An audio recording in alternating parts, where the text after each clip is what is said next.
నమస్తే. లా excellence Telugu current అఫైర్స్కి స్వాగతం. ఇవాల్టి మన కొటేషన్ వచ్చేసి అణ్వస్త్రాలు కాదు అన్నవస్త్రాలు అందించాలి అంటున్నారు. ఆలోచించండి, మన శ్రీశ్రీ గారి యొక్క కొటేషన్ అనమాట. అణ్వస్త్రాలు, న్యూక్లియర్ వెపన్స్ కాదు. అన్నము వస్త్రాలు లేక ఎంతోమంది బాధపడుతున్న వాళ్ళు ఉన్నారు. ప్రపంచం మొత్తం దీని గురించి ఆలోచించాలి, ఎలాగ ఇవి ప్రొవైడ్ చేయాలని. వాళ్ళే కదా అసలైన లీడర్స్. మా దగ్గర ఇన్ని ఆయుధాలు ఉన్నాయని చెప్పేవాళ్ళు కాదు. అన్న వస్త్రాలు అందరికీ అందే విధంగా చూసుకోవాలి. ఏమంటారండి? కొన్ని లక్షల కోట్లు ఖర్చు పెడుతున్నారు డిఫెన్స్ మీద. అదే లక్షల కోట్లు ఎందుకు ప్రజల కోసం ఖర్చు పెట్టకూడదు? అసలు పావర్టీ అనేది ఉంటుందా? అన్ని కంట్రీస్ పీస్ఫుల్గా కనుక చేసుకోగలిగితే పావర్టీ అనేది ఉంటుందా? సో ఒకసారి ఈ డైమెన్షన్ గురించి ఆలోచిద్దామా? సరే, నిన్న ఇచ్చినటువంటి ప్రిలిమ్స్ క్వశ్చన్స్కి ఆన్సర్స్ ఏంటో చూద్దామండి. ఆ తర్వాత మనం ఇవాళ సెషన్ని స్టార్ట్ చేద్దాం. ఫస్ట్ క్వశ్చన్ వచ్చేసి BS norms, Bharat stage norms అనేవి ఉన్నాయి కదా, దానికి సంబంధించి 3 స్టేట్మెంట్స్ ఇచ్చాము. వాటిలో ఏది కరెక్టో చెప్పండి అని అంటున్నారు. ఫస్ట్ వచ్చేసి ఇది ఫ్యూయల్ మరియు ఇంజిన్ స్పెసిఫికేషన్స్ని చెప్తాయి బిఎస్ నార్మ్స్ అంటున్నారు. కరెక్టేనా? అవును కదా. ఫ్యూయల్ దానికి తగ్గట్టుగా ఇంజిన్ యొక్క డిజైన్ కూడా ఉండాలన్నమాట. సో జనరల్గా అయితే ఇది ఫ్యూయల్ నార్మ్స్, బట్ దీనివల్ల ఇంజిన్ స్పెసిఫికేషన్స్ కూడా మారుతాయి కాబట్టి ఒకటోది కరెక్టే. రెండోది BS6 ఫ్యూయల్ అన్నది మోర్ పొల్యూటింగ్, ఎక్కువ పొల్యూషన్ని కలగజేస్తుంది BS4 కంటే అన్నారు. ఇది కరెక్టా? కాదు. BS4 అన్నది లెస్ పొల్యూటింగ్, అందుకే దీని వైపుగా వెళ్దాం అనుకుంటున్నాం.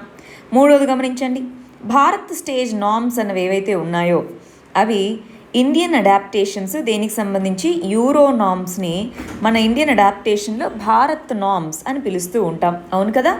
అదేనా మనం అనుకుంది? యూరో 1ని భారత్ 1 అంటాం, యూరో 2 భారత్ 2 అంటాము, అలాగనమాట. సో మూడోది కరెక్టే. సో ఒకటోది మూడోది కరెక్ట్ కాబట్టి ఆన్సర్ C 1,3 ఓన్లీ. రెండో క్వశ్చన్కి వచ్చేయండి. క్రింద వాటిలో ఏవి న్యూక్లియర్ వెపన్ స్టేట్స్? ఏ కంట్రీస్ దగ్గర న్యూక్లియర్ వెపన్స్ ఉన్నాయి? నార్త్ కొరియా దగ్గర ఉన్నాయా? ఎస్. ఫ్రాన్స్? ఎస్. జర్మనీ దగ్గర లేవు. ఇజ్రాయెల్ ఉంది. ఇండియా ఉంది. సో అప్పుడు మనకి 1, 2, 4, 5 అన్నది ఆన్సర్ ఏమవుతుంది? ఏ. థర్డ్ క్వశ్చన్కి వచ్చేయండి. క్రింద వాటిలో ఏది ఇన్కరెక్ట్ మ్యాచో కనుక్కోండి అంటున్నారు. మనం నిన్న స్ట్రెయిట్ ఆఫ్ హార్మూజ్ వీటి గురించి చదువుకున్నాం కదా, అందుకని జాగ్రఫీ బేస్డ్గా ఈ క్వశ్చన్ ఇచ్చానమాట. ఇక్కడ గమనించండి, సింగపూర్ స్ట్రెయిట్ ఆఫ్ మలక్కా కరెక్టేనా? Yes. Yemen Bab el Mandeb. ఒకసారి గమనించండి, రెడ్ సీని గల్ఫ్ ఆఫ్ యాడన్ని బాబ్ ఎల్ మాండబే కలుపుతుంది. ఇరాన్ స్ట్రెయిట్ ఆఫ్ హార్మూజ్, ఇది కూడా కరెక్టేనా? కరెక్టే. ఇక్కడ ఏది ఇన్కరెక్ట్ అన్నారు, ఏది కాదు, కాబట్టి ఆన్సర్ వచ్చేసి డి అన్నమాట. నాలుగో క్వశ్చన్ చూడండి, న్యాచురల్ గ్యాస్ అన్నది క్లీనర్ ఫ్యూయల్ అంటున్నారు. అవునా? కంపారిటివ్లీ న్యాచురల్ గ్యాస్ అన్నది క్లీనర్ ఫ్యూయలే. న్యాచురల్ గ్యాస్ అన్నది 15% ఓవరాల్గా మనం వాడేటటువంటి అన్ని టైప్స్ ఆఫ్ ఎనర్జీస్లో న్యాచురల్ గ్యాస్ 15% ఆక్యుపై చేస్తుంది ప్రజెంట్ అన్నారు. కాదు కదా. ప్రస్తుతానికి 6.2%గా ఉంది. వచ్చే 10 సంవత్సరాల్లో దాన్ని 15%కి తీసుకొని రావాలి. అది మన గోల్ అన్నమాట. అందువల్ల రెండోది తప్పు. మూడోది, మన ఇండియాలో సైజబుల్ రిసోర్సెస్ అన్నవి ఏమీ లేవు. సో ఇంపోర్ట్స్ అన్నవి చాలా వరకు మనం చేసుకుంటున్నాము. ఇండియాలో న్యాచురల్ గ్యాస్ రిజర్వ్స్ సైజబుల్లో లేవు, అందువల్ల ఇంపోర్ట్ చేస్తున్నాము అంటున్నారండి. యాక్చువల్గా ఈ statement sizeable gas reserves extraction లేదు అని చెప్పాలి. ఎందుకంటే రిజర్వ్స్ ఉన్నాయి మన దగ్గర, ఎక్స్ట్రాక్షన్ జరగట్లేదు ప్రాపర్గా. సో ఈ స్టేట్మెంట్ని కొంచెం అలా మాడిఫై చేసుకోగలిగితే ఇది కరెక్టే అనమాట. అదర్వైజ్ ఇది కూడా ఇన్కరెక్ట్ అవుతుంది. ఎందుకంటే కేజీ బేసిన్ వీటన్నిటిలో మనకి రిజర్వ్స్ ఉన్నాయి, వాటిని ఎక్స్ట్రాక్షన్ చేయట్లేదు, అందుకనే మనము ఇంపోర్ట్ చేసుకుంటున్నాం అన్నమాట. సో దాన్ని కొంచెం ఈ ఫస్ట్ స్టేట్మెంట్లో కొద్దిగా మాడిఫై చేసుకుందాం, ఎందుకంటే నేను దానికి తగ్గట్టుగా ఆన్సర్ ఇవ్వలేదన్నమాట. సో 1,3 అనేది ఆన్సర్ అవుతుంది కాబట్టి C 1,3 ఓన్లీ. అర్థమవుతుందా అండి? న్యాచురల్ గ్యాస్ రిజర్వ్స్ ఉన్నాయి కానీ వాటి ఎక్స్ట్రాక్షన్ లేదు. సో ఇక్కడ ఎక్స్ట్రాక్షన్ అనే పదం యాడ్ చేసుకోండి.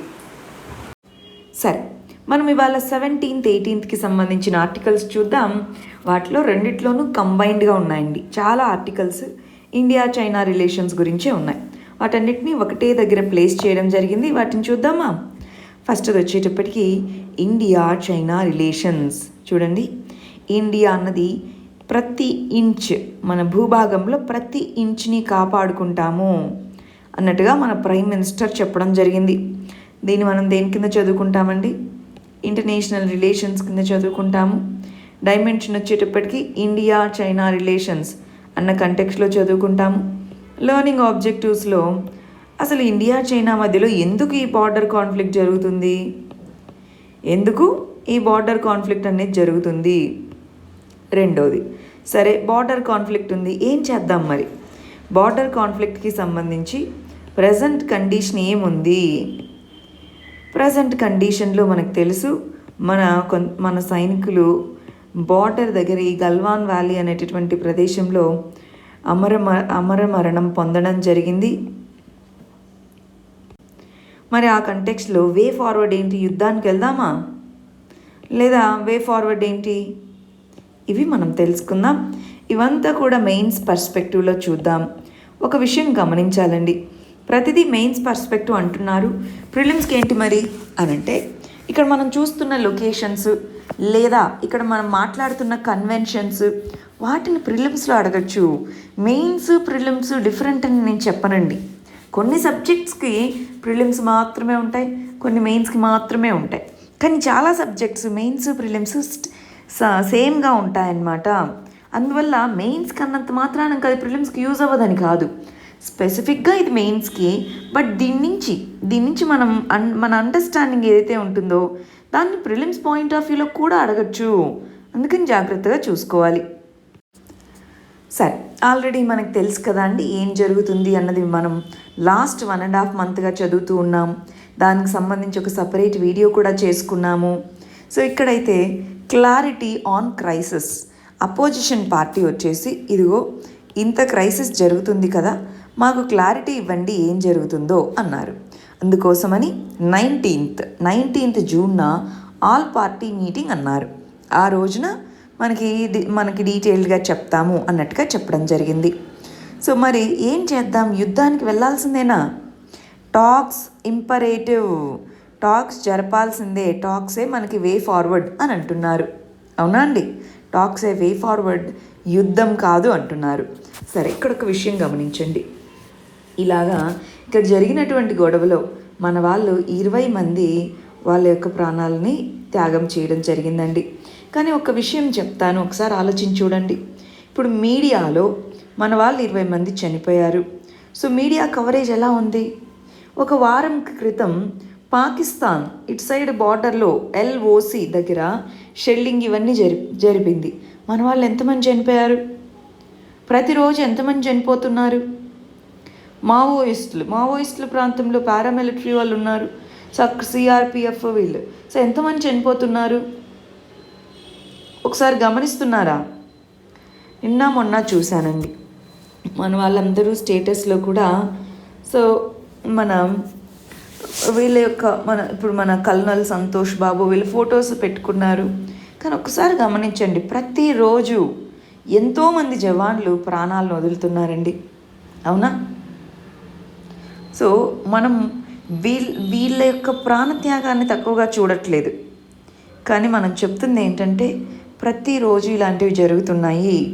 గవర్నమెంట్ ఇలాంటి ఏ ప్రాణం పోకుండా చూడాలి. ప్రతి ప్రాణం విలువైందే కదా. పాకిస్తాన్ బార్డర్లో అయినా, చైనా బార్డర్లో అయినా, ఏ బార్డర్ అయినా ప్రాణమే కదా అండి. ప్రాణాలు అందరివి విలువైనవే కదా. సో అన్ని చోట్ల కూడా ఇలాంటి కాన్ఫ్లిక్ట్స్ని శాంతియుతంగా సాల్వ్ చేసుకోవాలి. కొంతమంది యుద్ధానికి వెళ్ళాల్సిందే అంటున్నారు. యుద్ధానికి వెళ్ళాల్సిందే అని ఇక్కడ కూర్చొని ఫేస్బుక్లో, ట్విట్టర్లో ట్వీట్ చేసుకుంటే చాలా. ఎంతమంది బార్డర్లో ఎంతమంది చనిపోతారు యుద్ధానికి వెళ్తే? ఇవాళ కొటేషన్ చూడండి, అణ్వస్త్రాలు కాదు అన్నవస్త్రాలు ఇవ్వండి జనాలకి అంటున్నారు. ఎంతోమంది ఇవాళ మన కరోనా వైరస్ ఇవన్నీ వచ్చి తినడానికి తిండి లేక చేస్తున్నారండి.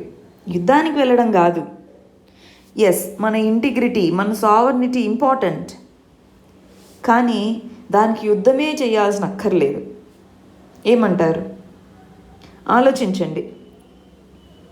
మన సంతోష్ బాబు గారిలాగా ఎంతోమంది ప్రాణాలు త్యాగం చేస్తున్నారు బార్డర్లోనే కాదు, లోపల చూడండి, ఇన్సర్జెన్సీ ప్రాంతాల్లో చూడండి. నార్త్ ఈస్ట్ ప్రాంతాల్లో చూడండి, మావోయిస్ట్ ఉన్నటువంటి ప్రాంతాల్లో చూడండి, ఎంతోమంది ప్రాణాలు త్యాగం చేస్తున్నారు. ఈ కాన్ఫ్లిక్ట్స్ని సాల్వ్ చేసుకునేలాగా ప్రయత్నించాలి. సరే, మరి ఏం చేద్దాము?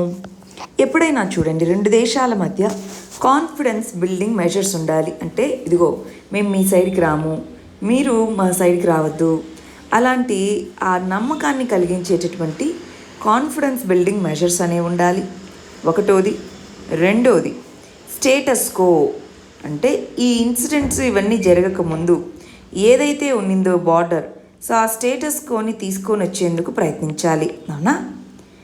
మూడోది, ఇప్పుడు చూడండి మన జవాన్స్, సో ఇక్కడంతా గొడవ జరిగింది, దానికి రెస్పాన్సిబిలిటీ ఎవరైతే ఈ పర్టికులర్ క్యాజువాలిటీస్ ఉన్నారో, చనిపోయిన వాళ్ళు ఫర్ ఎగ్జాంపుల్ వాళ్ళ సైడ్ ఉన్నారు మన సైనికులు, సో రీపాట్రియేషన్ చేసుకోవాలి.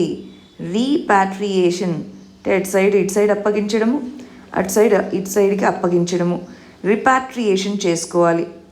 టాక్స్ అన్నవి జరపాలి. ఈ టాక్స్లో మరి ఇంపాక్ట్ ఉండే విధంగా ఇంటర్నేషనల్గా ప్రెషర్ తీసుకొని రావాలి.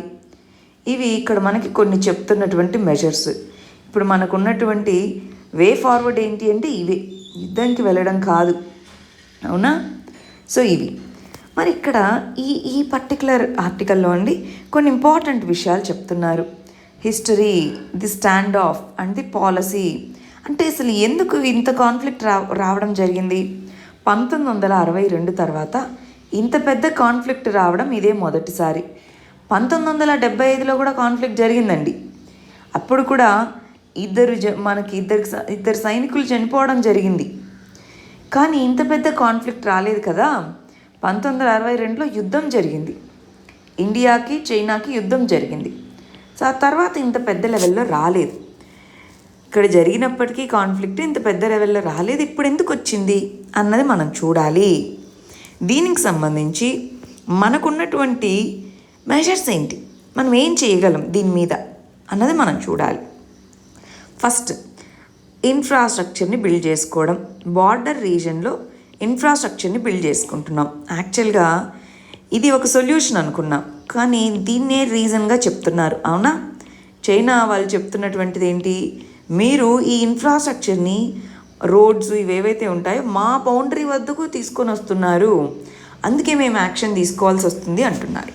సో ఆ బార్డర్ ఇన్ఫ్రాస్ట్రక్చర్ని ఏ విధంగా మనము నీట్గా చేసుకోగలము?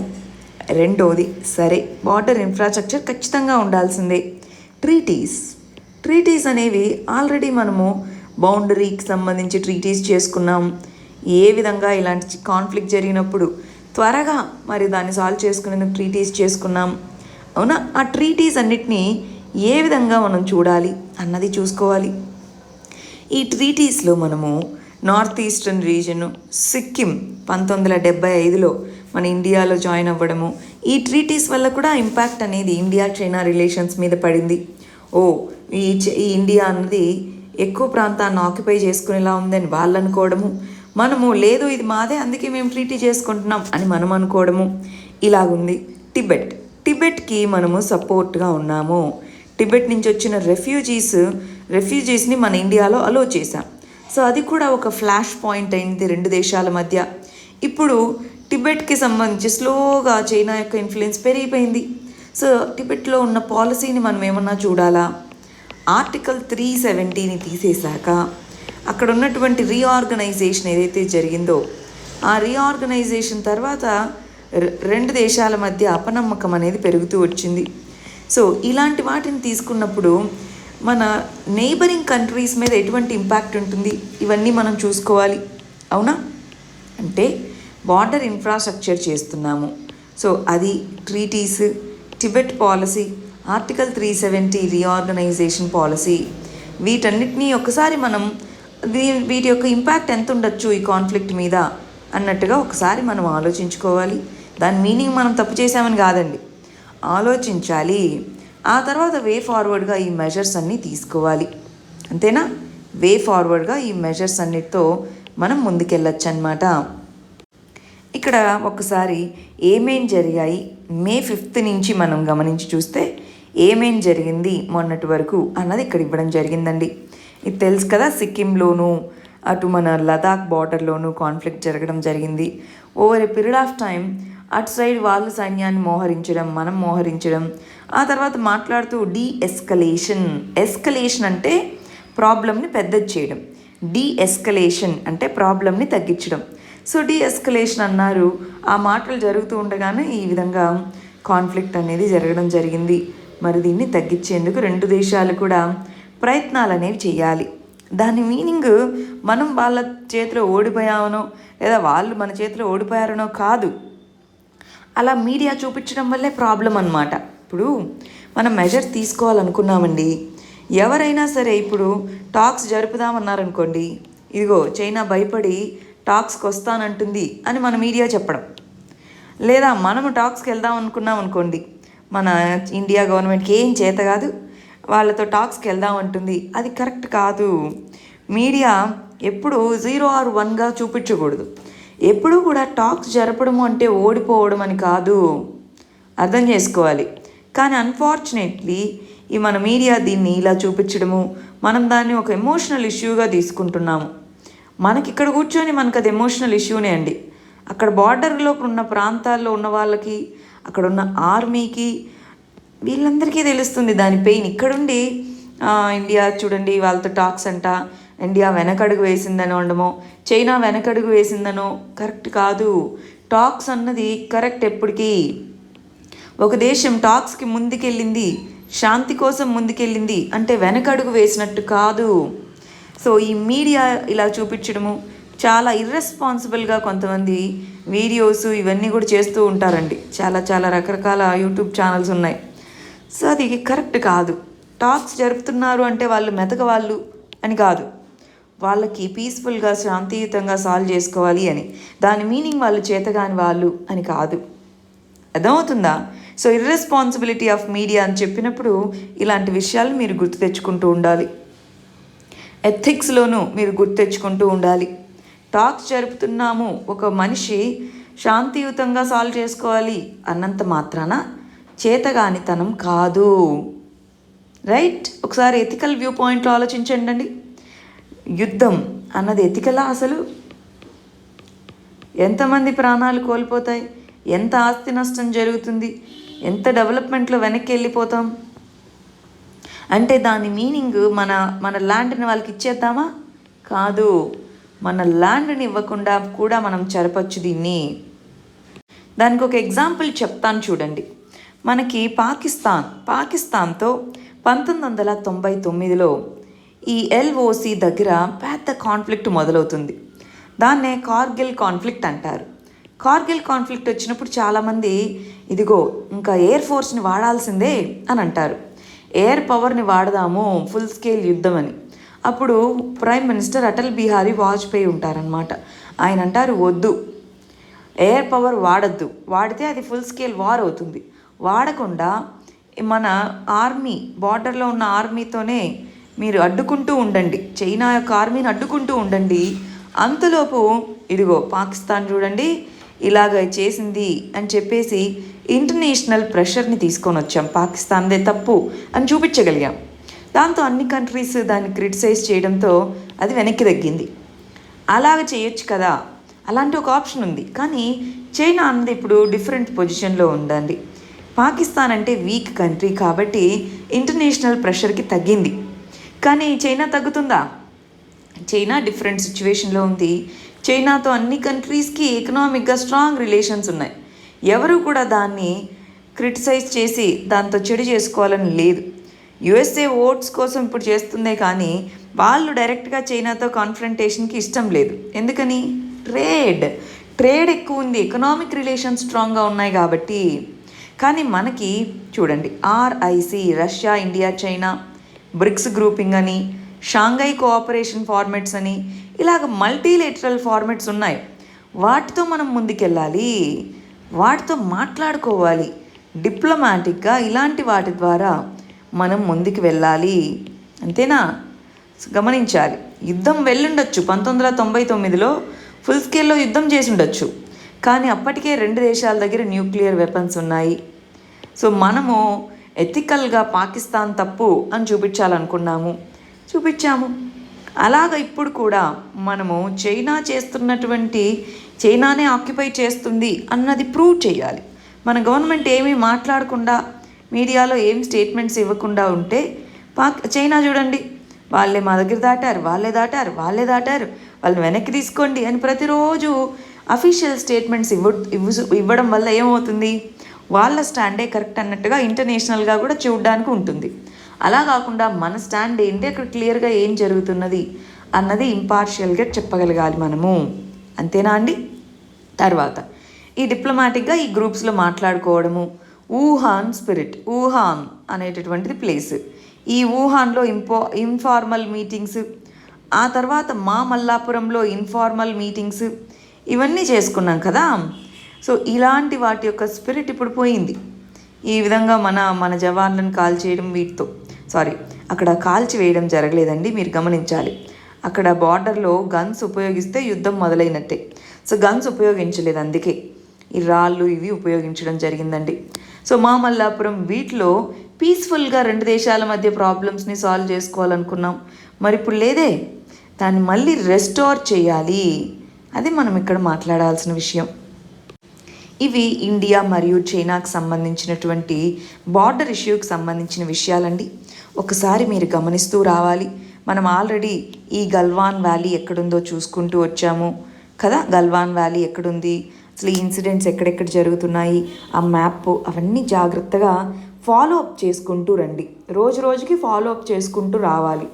ఒకరోజు ఇప్పుడు ప్రతిరోజు నేను మొత్తం రిపీట్ చేయలేను కదా, అందువల్ల మీరు కంటిన్యూస్గా ఫాలో అవుతూ అప్డేట్స్ రాసుకోండి. ఒకే చోట నోట్స్ అంతా ఒకటే చోట ఉండేలాగా ప్లాన్ చేసుకోండి. నెక్స్ట్ గమనించండి, చెన్నైలో స్ట్రిక్ట్ లాక్డౌన్ అనేది విధించడం జరిగింది అని చెప్తున్నారు. దీన్ని మనం దేని కింద చదువుకుంటాం? సోషల్ జస్టిస్లో హెల్త్ అనేటటువంటి కాన్సెప్ట్ కింద చదువుకుంటాము. కోవిడ్-19, ఇంకా ఈ కోవిడ్-19 మహమ్మారి నుంచి మన రాష్ట్రాలు అదే గ్రిప్లో ఉన్నాయి, పెరుగుతూనే ఉన్నాయి, కేసులు అనేవి తగ్గట్లేదు. దాంట్లో అర్బన్ ఏరియాస్ అయినటువంటి ఈ చెన్నై ఇలాంటి ఏరియాస్లో ఎక్కువ కేసులు పెరుగుతూ ఉన్నాయి. మరి చెన్నైలో కేసుల్ని తగ్గించాలి అన్న దాంతో గవర్నమెంట్ అన్నది ఈ లాక్డౌన్ని మళ్ళీ స్ట్రిక్ట్ లాక్డౌన్ని విధిస్తున్నాము అని చెప్పడం జరిగిందనమాట కొన్ని రోజులు. మరి దీని యొక్క ఉపయోగం ఏముంది? ఇప్పుడు మనం ఎందుకు ఇనిషియల్గా లాక్డౌన్ విధించామండి? ఒకటి, ఆ లోపు కనుక మనం హెల్త్ ఇన్ఫ్రాస్ట్రక్చర్ ఏదైతే ఉంటుందో ఆ హెల్త్ ఇన్ఫ్రాస్ట్రక్చర్ని మనం ఒకసారి పెంపొందించుకోవాలి, అవంతా గ్యాదర్ చేసి పెట్టుకోవాలి. రెండోది, ఇన్ఫెక్షన్ అనేది ఒకరి నుంచి ఒకరికి రాకుండా ఈ సైకిల్ని బ్రేక్ చేయాలి. అవునా? ఇన్ఫెక్షన్ యొక్క సైకిల్ని బ్రేక్ చేయాలి, హెల్త్ ఇన్ఫ్రాస్ట్రక్చర్ని దాన్ని మనము పెంచుకోవాలి. ఈ రెండు చేయగలుగుతాం కాబట్టి లాక్డౌన్ అనేది విధించాము. అవునా? ఇప్పుడు మళ్ళీ లాక్డౌన్ విధిస్తే ఏం ఉపయోగం ఉంది? సైకిల్ని బ్రేక్ చేయలేము, అది మనకు అర్థమైపోయింది. ఎందుకు? అసిమ్టమాటిక్గాను కేసులు పెరుగుతూ ఉన్నాయి, ఈ ఇన్ఫెక్షన్ సైకిల్ని బ్రేక్ చేసే పరిస్థితి కనిపించట్లేదు. హెల్త్ ఇన్ఫ్రాస్ట్రక్చర్ అంటారా? హెల్త్ ఇన్ఫ్రాస్ట్రక్చర్ని ఇప్పుడున్న టైంలో ఇప్పటికే స్ట్రెంగ్తెన్ చేసుకొని ఉండాలి, ఇప్పుడు కాదు. సో ఇప్పటికైనా సరే లాక్డౌన్ ఎలాగో విధించేసింది, ఇప్పటికైనా సరే హెల్త్ ఇన్ఫ్రాస్ట్రక్చర్ని స్ట్రెంగ్తెన్ చేసుకోవాలి. ఈ టైంలో లాక్డౌన్ టైంలో రీఇన్ఫోర్స్ చేయాలి. దేన్ని? బిహేవియరల్ చేంజెస్ని. ఇదిగోండి, ఇది మెజర్స్ మీరు తీసుకోకపోతే ఇన్ని కేసులు పెరుగుతున్నాయి అన్నట్టుగా బిహేవియరల్ చేంజెస్ని రీఇన్ఫోర్స్ చేయాలి. ఆ విధంగా గవర్నమెంట్ చర్యలు తీసుకోవాలి. చూడండి, దీన్ని అటు హెల్త్ అన్న టాపిక్లోనూ ఈ చెన్నై ఎగ్జాంపుల్గా రాసుకోవాలి. అటు ఎథిక్స్లో కూడా బిహేవియరల్ చేంజెస్ ఏ విధంగా తీసుకొని రావచ్చు అన్నటువంటి కంటెక్స్లో దీన్ని రాసుకోవచ్చా? ఇలాగా కోవిడ్-19 టైంలో లాక్డౌను, దీన్ని ఒక ఎగ్జాంపుల్గా రాసుకోవచ్చండి. దీంతోపాటు ఒక కేస్ స్టడీ చెప్తాను చూడండి. ధారవి తెలుసు కదా, ముంబైలో ఉండేటటువంటి స్లమ్ ఏరియా అన్నమాట. ఈ ధారవిలో కేసులు బాగా పెరిగాయి. ఒకానొక టైంలో ఇంకా దీంట్లో అన్కంట్రోలబుల్ అనుకున్నారు, కేసులు అన్నవి ధారవిలో అన్కంట్రోలబుల్ అనుకున్నారు. కానీ ఇది ఇండియాలో ఒక సక్సెస్ఫుల్ మోడల్గా మారింది. ధారవి కేస్ స్టడీ అని అంటామన్నమాట. ఇదేంటి ఇంతకీ? స్లమ్ ఏరియా, హైజీన్ ఇవన్నీ మెయింటైన్ చేయడం కష్టము. సో దాంతో గవర్నమెంట్ ఏం చేసింది? ర్యాపిడ్ టెస్టింగ్, అందరికీ త్వరగా ర్యాపిడ్గా టెస్టింగ్ అనేది చేపట్టడం జరిగింది. ప్రతి ఒక్కళ్ళకి అక్కడ టెస్టింగ్ చేపట్టి అసలు దానికి సంబంధించి ఎవరికైనా సిమ్టమ్స్ ఉంటే వాళ్ళని ఐసోలేట్ చేయడం జరిగింది, టెస్ట్ చేయడం జరిగింది, ట్రేస్ చేయడం జరిగింది, ట్రీట్ చేయడం జరిగింది. TTT మోడల్ ఉంటుంది, దాన్ని సక్సెస్ఫుల్గా అక్కడ ఇంప్లిమెంట్ చేయడం జరిగింది. లార్జ్ స్కేల్ టెస్టింగ్ జరిపి అక్కడ ఉన్న వాళ్ళకి అవేర్నెస్ కల్పించడం ఇవి చేయడంతో ధారవి అన్నది ఒక డిజాస్టర్గా మారుతుంది అనుకున్నారు, కానీ అది ఒక సక్సెస్ఫుల్ కేస్ స్టడీగా మారింది. ఇలాంటి మన చెన్నై లాంటి ప్లేసుల్లో ఎందుకు ఉపయోగించకూడదు? దాన్ని ఒక ఎగ్జాంపుల్గా మీరు రాసుకోవాలి ఆన్సర్స్లో. నెక్స్ట్ ఆర్టికల్ వచ్చేసి రిజర్వేషన్స్కి సంబంధించినటువంటి ఆర్టికల్. దీన్ని మనం పాలిటీలో చదువుకుంటామండి. పాలిటీలో రిజర్వేషన్స్ ఫండమెంటల్ రైట్స్కి సంబంధించినటువంటిది. రిజర్వేషన్స్ అని చదువుకుంటాం కదా. ఈ రిజర్వేషన్స్కి వచ్చేటప్పటికి దీంట్లో లెర్నింగ్ ఆబ్జెక్టివ్స్ ఏమేమి ఉన్నాయండి?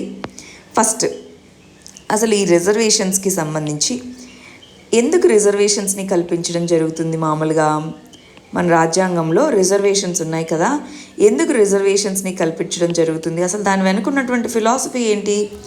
ఈక్విటీ. కొంతమంది బ్యాక్వర్డ్గా ఉన్నారు, సో ఈక్విటీ అనేది ఉండాలి. సో సమానంగా ఆపర్చునిటీ ఉండాలి అంటే అందరినీ ఒకటేలాగా పోటీ చేయండి అని కాదు. కొంతమంది ఎన్నో రోజులుగా డిసడ్వాంటేజెస్ ఫేస్ చేస్తున్న వాళ్ళు ఉన్నారు, కాబట్టి ఈక్విటీ అనేటటువంటి ప్రిన్సిపల్ మీద రిజర్వేషన్, దీన్నే పాజిటివ్ డిస్క్రిమినేషన్ అని కూడా పిలుస్తూ ఉంటారండి.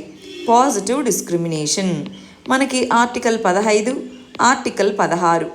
ఆర్టికల్ 15, ఆర్టికల్ 16 కింద మనకు ఉన్నటువంటి అటు ఎడ్యుకేషన్లోనూ ఇటు జాబ్స్లోనూ రిజర్వేషన్ని కల్పించడం జరిగింది, అవునా? ఇది వచ్చేసి ఎడ్యుకేషన్లో ఆర్టికల్ 16, గవర్నమెంట్ జాబ్స్లో రిజర్వేషన్స్ కల్పించడం జరిగింది.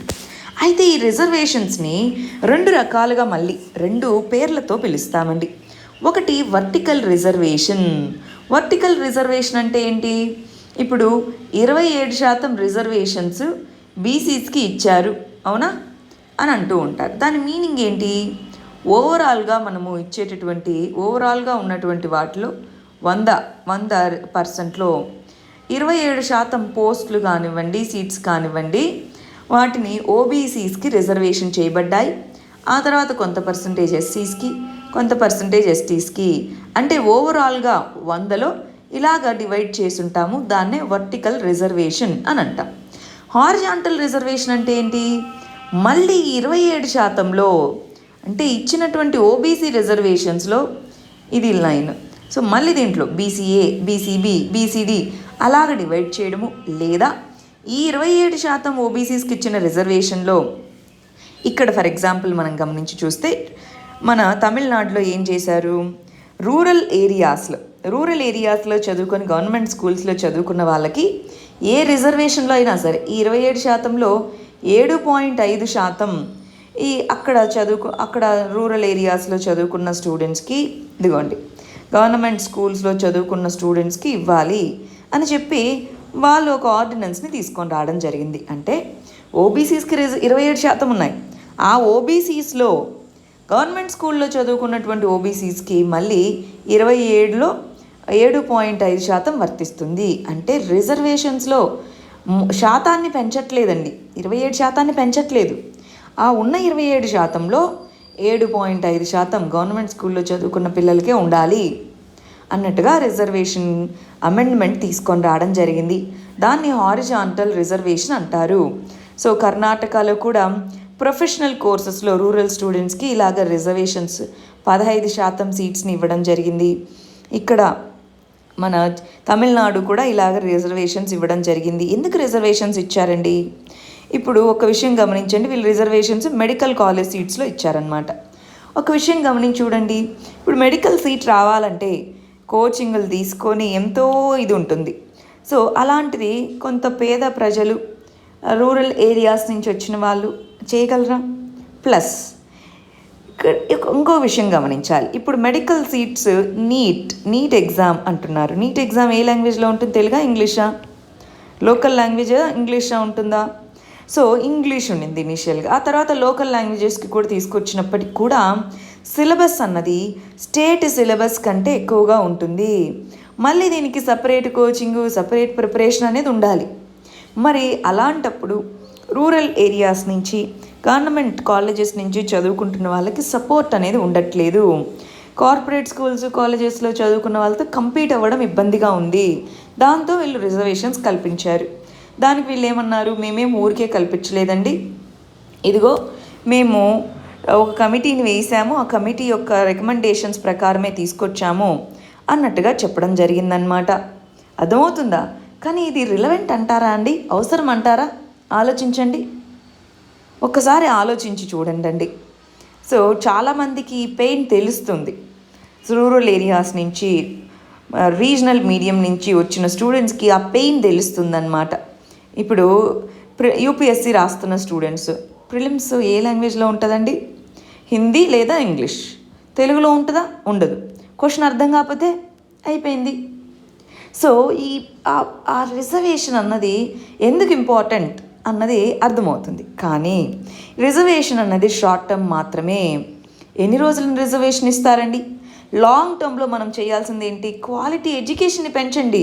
ఇప్పుడు మీరు మా ఇద్దరిని ఈక్వల్గా పోటీ పడమంటున్నారు. ఫర్ ఎగ్జాంపుల్, నేను రూరల్ బ్యాక్గ్రౌండ్ నుంచి తెలుగు మీడియం నుంచి వచ్చాను. ఇంకో పర్సన్ మంచిగా సిటీలో ఇంగ్లీష్ మీడియంలో చదువుకొని మంచిగా రాయడము చదవడము వచ్చు, నాకు రాదు. ఇద్దరం ఒకటే ఎగ్జామ్ రాస్తున్నాం, ఇద్దరికి ఒకటే డ్రీమ్ ఉంది. అలాంటప్పుడు నా డ్రీమ్స్ అన్నీ ఏమవుతాయి? అంతేనా? రిజర్వేషన్స్ ఇవ్వడం అన్న దానికి సొల్యూషన్. ఎన్ని రోజులు రిజర్వేషన్ ఇస్తారు? ఓవరాల్ సొల్యూషన్ ఏంటి? క్వాలిటీ ఎడ్యుకేషన్ని అందరికీ అందేలాగా చూడడము. ఎడ్యుకేషన్ అనేది జీవితంలో మన ఒక జీవితాన్ని మార్చేయగలదు. సో క్వాలిటీ ఎడ్యుకేషన్ని తీసుకొని రావాలి. ఇలా రిజర్వేషన్స్ అని ఎన్నిసార్లు ఆ రిజర్వేషన్స్, ఎన్ని సంవత్సరాలు ఆ రిజర్వేషన్స్ ఇచ్చినా పరిస్థితుల్లో మార్పు పెద్దగా రాదు. గ్రౌండ్ లెవెల్లో మార్పు నిజంగా రావాలంటే క్వాలిటీ ఎడ్యుకేషన్ని పెంచండి. ఇది రూట్ కాజ్ వచ్చి ఇన్ఈక్వాలిటీస్, రూట్ కాజ్ వచ్చి క్వాలిటీ లెవెల్ ఎడ్యుకేషన్ అందరికీ రీచ్ అవ్వకపోవడం, అది పెంచాలి. ఇది జస్ట్ ఆయింట్మెంట్ లాంటిది, అసలైన జబ్బుని ట్రీట్ చేయాలి. ఏమంటారు? నెక్స్ట్ ఆర్టికల్ వచ్చేసి ఇండియా నేపాల్ రిలేషన్స్ని ఏ విధంగా పెంపొందించుకోవాలి అన్న దాని గురించి అండి. దీన్ని మనం ఇంటర్నేషనల్ రిలేషన్స్లో చదువుకుంటాము. డైమెన్షన్ వచ్చేటప్పటికి ఇండియా నేపాల్ రిలేషన్స్ అని అంటాము. దీంట్లో లెర్నింగ్ ఆబ్జెక్టివ్స్కి వచ్చేటప్పటికి ఇండియా నేపాల్ మధ్యలో బార్డర్ కాన్ఫ్లిక్ట్ జరుగుతూ ఉంది. మీరు గమనిస్తే నేపాల్ యొక్క ఆర్మీ చీఫ్ వచ్చేసి కాలపాని ఏరియాను విజిట్ చేయడం జరిగింది. సో బార్డర్ కాన్ఫ్లిక్ట్కి సంబంధించి ఏమేమి అప్డేట్స్ ఉన్నాయి? మనకి లేక్ మానస్ సరోవర్కి సంబంధించినటువంటి ఆ రోడ్ ఏదైతే ఉందో అది వాళ్ళ యొక్క టెరిటరీలోకి వెళ్తుంది. మానస్ సరోవర్ కైలాస్ రోడ్ ఏదైతే ఉందో అది వాళ్ళ టెరిటరీలోకి వెళ్తుంది అన్నారు. మనము లేదు, అది మా టెరిటరీనే అన్నాము. కొన్ని రోజులు అక్కడ ప్రొటెస్ట్లు జరిగాయి. ఆ ప్రొటెస్ట్ల తర్వాత వాళ్ళు అన్నారు మా టెరిటరీ నుంచి బయటకు వెళ్ళిపోండి అన్నారు. మనము లేదు, మా టెరిటరీనే, చైనా వాళ్ళు చెప్తుంటే మీరు ఇలా చేస్తున్నారన్నట్టుగా ఇండైరెక్ట్గా మనం అన్నాము. దాంతో వాళ్ళు కొత్త మ్యాప్ని ఇష్యూ చేశారు. కాలపాని ప్రాంతాన్ని లింపు దారియా నుంచి అటు లిపు లేక్ వరకు మాదే ఆ ప్రాంతం అన్నారు. దాన్ని ఆమోదిస్తూ రాజ్యాంగ సవరణని చేపట్టారు. అవునా? కాన్స్టిట్యూషనల్ అమెండ్మెంట్ని తీసుకొని రావడం జరిగింది. దాన్ని మనము ఖండించడం జరిగింది. అలా తీసుకొని వస్తే ఎలాగా టాక్స్ ద్వారా జరపాలి అని అన్నాము. సో ఇంతవరకు ప్రస్తుతం ఉన్న సిచ్యువేషన్ అన్నమాట. కాలపాని ఏరియా దగ్గర దాని గురించి పర్టికులర్ కాన్ఫ్లిక్ట్. అయితే ఇక్కడ ఏం చేయాలి అని చెప్తున్నారు, ఇక్కడ గమనించాలి. బెనారస్ నుంచి బెంగళూరు అంటున్నారు. అంటే ఇక్కడ మీనింగ్ ఏంటంటే ఇంతకుముందు నేపాలీ ఈ కమ్యూనిటీకి ఇండియా అన్నది చాలా మంచి ఇంపార్టెంట్ సోర్స్ అన్నమాట ఎడ్యుకేషన్కి, వీటన్నిటికీ. చాలామంది బెనారస్ యూనివర్సిటీలో చదువుకోవడము ఇవంతా చేస్తున్నారు. సో ఇప్పుడు మన ప్రైమ్ మినిస్టర్ ఉన్నటువంటి కేపీ శర్మ ఓలీ, ఆ పర్సన్ కూడా మన ఇండియాలోనే చదువుకున్న పర్సనే. సో ఇలాగ చాలా రిలేషన్ అయితే ఉంది, పీపుల్ టు పీపుల్ రిలేషన్. ఇదిగో మన పవర్ ప్లాంట్స్ ఏవైతే ఉన్నాయో, ఈ హైడ్రో పవర్ ప్లాంట్స్ అన్న వాటికి కూడా ఇండియానే వాళ్ళకి మార్కెట్ అన్నది, వాళ్ళకి సప్లై చేస్తున్నటువంటి, అంటే పీపుల్ టు పీపుల్ రిలేషన్స్ ఉన్నాయి. అవునా? చాలామంది మన దేశంలో చదువుకోవడం, ఇక్కడ మన వాళ్ళు చాలామంది వర్క్ చేయడము. So people to people relation చాలా స్ట్రాంగ్గా ఉంది. ఇంతకుముందు బెనారస్ నుంచి ఎక్కువ ఫ్లైట్స్ అవన్నీ ఉండేవి. ఇప్పుడు చాలామంది బెంగళూరు ఇలాంటి కాస్మోపాలిటన్ సిటీస్లో కూడా వర్క్ చేస్తున్న వాళ్ళు చాలామంది ఉన్నారు. మీరు గమనించి చూడండి, నేపాలీ సిటిజన్స్ ఎంతమంది ఉంటారు ఇండియాలో? చాలామంది. So people to people relation స్ట్రాంగ్గా ఉంది. మరి పవర్ అంటే హైడ్రో పవర్ మనం వాళ్ళకి అమ్ముతున్నాము. సో పవర్ అన్నది ఎనర్జీ సెక్యూరిటీకి ఇండియా అనేది ఇంపార్టెంట్. అదొక land locked country. Land locked country అంటే ఏంటండి? ల్యాండ్ లాక్డ్ కంట్రీ అంటే పోర్ట్ ఫెసిలిటీ లేదు, వాళ్ళకి కావాల్సిన ఫెసిలిటీస్ అన్నీ చుట్టుపక్కల ఉన్న దేశాల గుండా వాళ్ళ పోర్ట్స్ నుంచి ఇంపోర్ట్ ఎక్స్పోర్ట్ చేసుకుంటూ ఉంటారు. ఇలా ఉన్నటువంటి సందర్భం. అయితే ఇప్పుడు సిచ్యువేషన్ మారుతూ వస్తుంది. వేరే వేరే దేశాలకి వాళ్ళు వెళ్తున్నారు. గ్లోబలైజేషన్ ఎస్పెషల్లీ ఉండడంతో సో మన దేశం మీదే డిపెండ్ అవ్వాల్సిన అవసరం లేదు. అటు సైడ్ చైనా ఇన్ఫ్రాస్ట్రక్చర్ పెంచుకోవడం ఇవన్నీ జరుగుతూ ఉన్నాయి. ఇలాంటి డైవర్సిఫికేషన్ అన్నది నేపాల్లో జరుగుతూ వస్తుంది. ఏదేమైనా సరే మనము మన నైబరింగ్ కంట్రీస్తో, బార్డర్ ఉన్నటువంటి కంట్రీస్తో ఉన్న చేంజెస్కి అనుగుణంగా ఏ విధంగా పీస్ఫుల్గా సాల్వ్ చేసుకోవాలన్నదే ఆలోచించాలి. మనకి నైబర్హుడ్ ఫస్ట్ పాలసీ అనేటటువంటి ప్రిన్సిపల్ ఉందండి, ఎన్ఎఫ్పి అని అంటూ ఉంటాం. దానికి తగ్గట్టుగా మన నైబర్స్తో మంచి రిలేషన్స్ని స్ట్రెంగ్తెన్ చేసుకోవాలి. కానీ ఇప్పుడు మనం చూస్తే అటు పాకిస్తాన్తో, ఇటు చైనాతో, ఇటు నేపాల్తో అన్ని ప్రాంతాలతోనూ మనకి కాన్ఫ్లిక్టే ఉంది. వాటిని మనము సరిదిద్దుకోవాలి, సరి చేసుకోవాలి. కాన్ఫ్లిక్ట్ ఉంది అంటే అన్నీ మన సైడ్ నుంచే మిస్టేక్ ఉంది అని కాదు, అలా అని మన సైడ్ నుంచి ఏమీ మిస్టేక్ లేదు అని కాదు. సో వీటిని ఏ విధంగా సాల్వ్ చేసుకోవాలన్న దాని గురించి ఆలోచించాలి. ఇంతకు ముందులాగా నేపాల్ అన్నది మన మీదే డిపెండ్ అయి ఉంది, మనం డామినెన్స్ చూపిస్తాము అన్నది కాకుండా మనం దాన్ని కూడా ఒక ఈక్వల్ కంట్రీగా ట్రీట్ చేయాలి. అది ఇక్కడ చెప్తున్నటువంటిది అదే అన్నమాట. నేపాల్ యొక్క ప్రాబ్లం అదే చెప్తూ ఉంటుంది. అది మీరు ఎప్పుడు డామినెన్స్ చూపిస్తూ ఉంటారు మా మీద అన్నట్టుగా. సో అలా కాకుండా అసలు మనము నేపాల్ రెండు ఏ విధంగా సయోధ్యతో ఉండొచ్చు ఏంటి అన్నది మనం పాటించాలి. దీన్ని కూడా మనం మెయిన్స్ పాయింట్ ఆఫ్ వ్యూలో చదువుకుంటాం. ఇక్కడ చెప్తున్న పాయింట్స్ మనకి కొన్ని ప్రిలిమ్స్కి యూజ్ అవుతాయి. నెక్స్ట్ ఆర్టికల్ గమనించాలండి. రూరల్ ఇండియా వైరస్కి కొత్త ఫ్లాష్ పాయింట్గా రూరల్ ఇండియా మారబోతుంది అని చెప్తున్నారు. దీన్ని మనం సోషల్ జస్టిస్లో హెల్త్ మరియు హెల్త్ రిలేటెడ్ ఆస్పెక్ట్స్ కింద చదువుకుంటాము. డైమెన్షన్ వచ్చేటప్పటికి కోవిడ్-19 యొక్క ఫోకస్ అన్నది అర్బన్ టు రూరల్ మారుతుంది. దాని మీనింగ్ ఏంటి? వైరస్ యొక్క ట్రాన్స్మిషన్ ఏరియాస్ అన్నవి అర్బన్ టు రూరల్ మారుతున్నాయి అంటున్నారు. ఎందుకండి అర్బన్ టు రూరల్ ఎందుకు వైరస్ ట్రాన్స్మిషన్ జరగాలి? అసలు అర్బన్ ఏరియాస్లో ఎందుకు రావాలి, ముందు రూరల్ ఏరియాస్లో ఎందుకు వచ్చి ఉండకూడదు? ఇది మనకి ఇంపోర్టెడ్, అవునా? ఈ వైరస్ అన్నది మన దగ్గర మొదలవ్వలేదండి, వేరే కంట్రీస్ నుంచి ఇంపోర్టెడ్. అంటే ఏంటి? అక్కడి నుంచి వచ్చినటువంటి ప్రజల ద్వారా మనకు వచ్చింది. అంటే ఎయిర్పోర్ట్స్ ఎక్కడైతే ఉన్నాయో, ఎయిర్ ట్రావెల్ చేసి వచ్చిన వాళ్ళు ఎవరైతే ఉన్నారో వాళ్ళ ద్వారా వైరస్ భారతదేశంలోకి ఎంటర్ అయింది. అంటే అర్బన్ ఏరియాస్లోనేనా ఇదంతా ఎక్కువగా ఉండేది అర్బన్ ఏరియాస్లోనే. సరే, మరి అర్బన్ ఏరియాస్లోనే ఉండొచ్చు కదా వైరస్ కేసెస్, రూరల్ ఏరియాస్కి ఎందుకు మారుతూ ఉన్నాయి? రివర్స్ మైగ్రేషన్, మన వాళ్ళు అర్బన్ ఏరియాస్ నుంచి రూరల్ ఏరియాస్కి మూవ్ అవుతున్నారు. సో దాన్ని మనం రివర్స్ మైగ్రేషన్ అంటాం. రివర్స్ మైగ్రేషన్ అనేది పెరుగుతూ ఉంది. మరి రివర్స్ మైగ్రేషన్ వల్ల రూరల్ ఏరియాస్లోకి వెళ్తుంది. సరే, మరి వెళ్ళాల్సిందే కదా, ఏం చేస్తాం? దానికి ఎలా అడ్డుకోగలము అంటే ఇలా వెళ్ళినప్పుడు కొన్ని ప్రాబ్లమ్స్ అనేవి ఉన్నాయి. ఒకటి, అక్కడ ఉన్నటువంటి రూరల్ ఏరియాస్లో ఉన్నటువంటి హాస్పిటల్స్ ఎక్కువ, అర్బన్ ఏరియాస్లో ఉన్నటువంటి హాస్పిటల్స్ ఎక్కువ. హాస్పిటల్స్ వైజ్గా చూస్తే, హెల్త్ ఇన్ఫ్రాస్ట్రక్చర్ వైజ్గా చూస్తే ఎక్కడ మనకి ఎక్కువ ఇన్ఫ్రాస్ట్రక్చర్ అనేది ఉంటుందండి? రూరల్ ఏరియాస్లోనా, అర్బన్ ఏరియాస్లోనా? అర్బన్ ఏరియాస్లో. రెండోది, ఇక్కడ సోషల్ వ్యాక్సిన్ ఇన్ఫ్రాస్ట్రక్చర్ తక్కువగా ఉందండి. తర్వాత సోషల్ వ్యాక్సిన్ అంటే ఎక్కువ మంది ఒకటే ప్లేస్లో ఉండడము, సో ట్రాన్స్మిషన్ అన్నది ఈజీగా అయ్యేదానికి అవకాశం అనేది ఉంది. ప్లస్ ఇక్కడి నుంచి అక్కడికి వెళ్తున్న వాళ్ళకి దీనివల్ల ఈజీగా అక్కడికి క్యారీ చేసే అవకాశం ఉంది. మరి ఏం చేద్దాం? సరే అండి, అర్థమైపోయింది. ఇన్ఫ్రాస్ట్రక్చర్ తక్కువ ఉంది, అవేర్నెస్ తక్కువ ఉంది, ట్రాన్స్మిషన్ ఈజీగా అవుతుంది. ఏం చేద్దాం మరి? సొల్యూషన్ ఏంటి దీనికి అంటే, ఒకటి సోషల్ వ్యాక్సిన్. ఎందుకంటే మెడిసిన్ లేదు. సోషల్ వ్యాక్సిన్ అనే దాని గురించి చాలాసార్లు మన హెల్త్ మినిస్టర్ మాట్లాడడం జరిగింది. ఏంటి ఇంతకీ సోషల్ వ్యాక్సిన్ అంటే? అవేర్నెస్తో ప్రజలు ఫిజికల్ డిస్టెన్స్ని మెయింటైన్ చేయడము, దానికి తగ్గట్టుగా హైజీన్ని మెయింటైన్ చేయడము, అవి చేయడము, అదొకటి. రెండోది టెస్టింగ్ ఫెసిలిటీస్ని పెంపొందించాలి రూరల్ ఏరియాస్లో. అక్కడ ఎవరికైనా ఆల్రెడీ వచ్చి ఉంటే ట్రేస్ చేయాలి.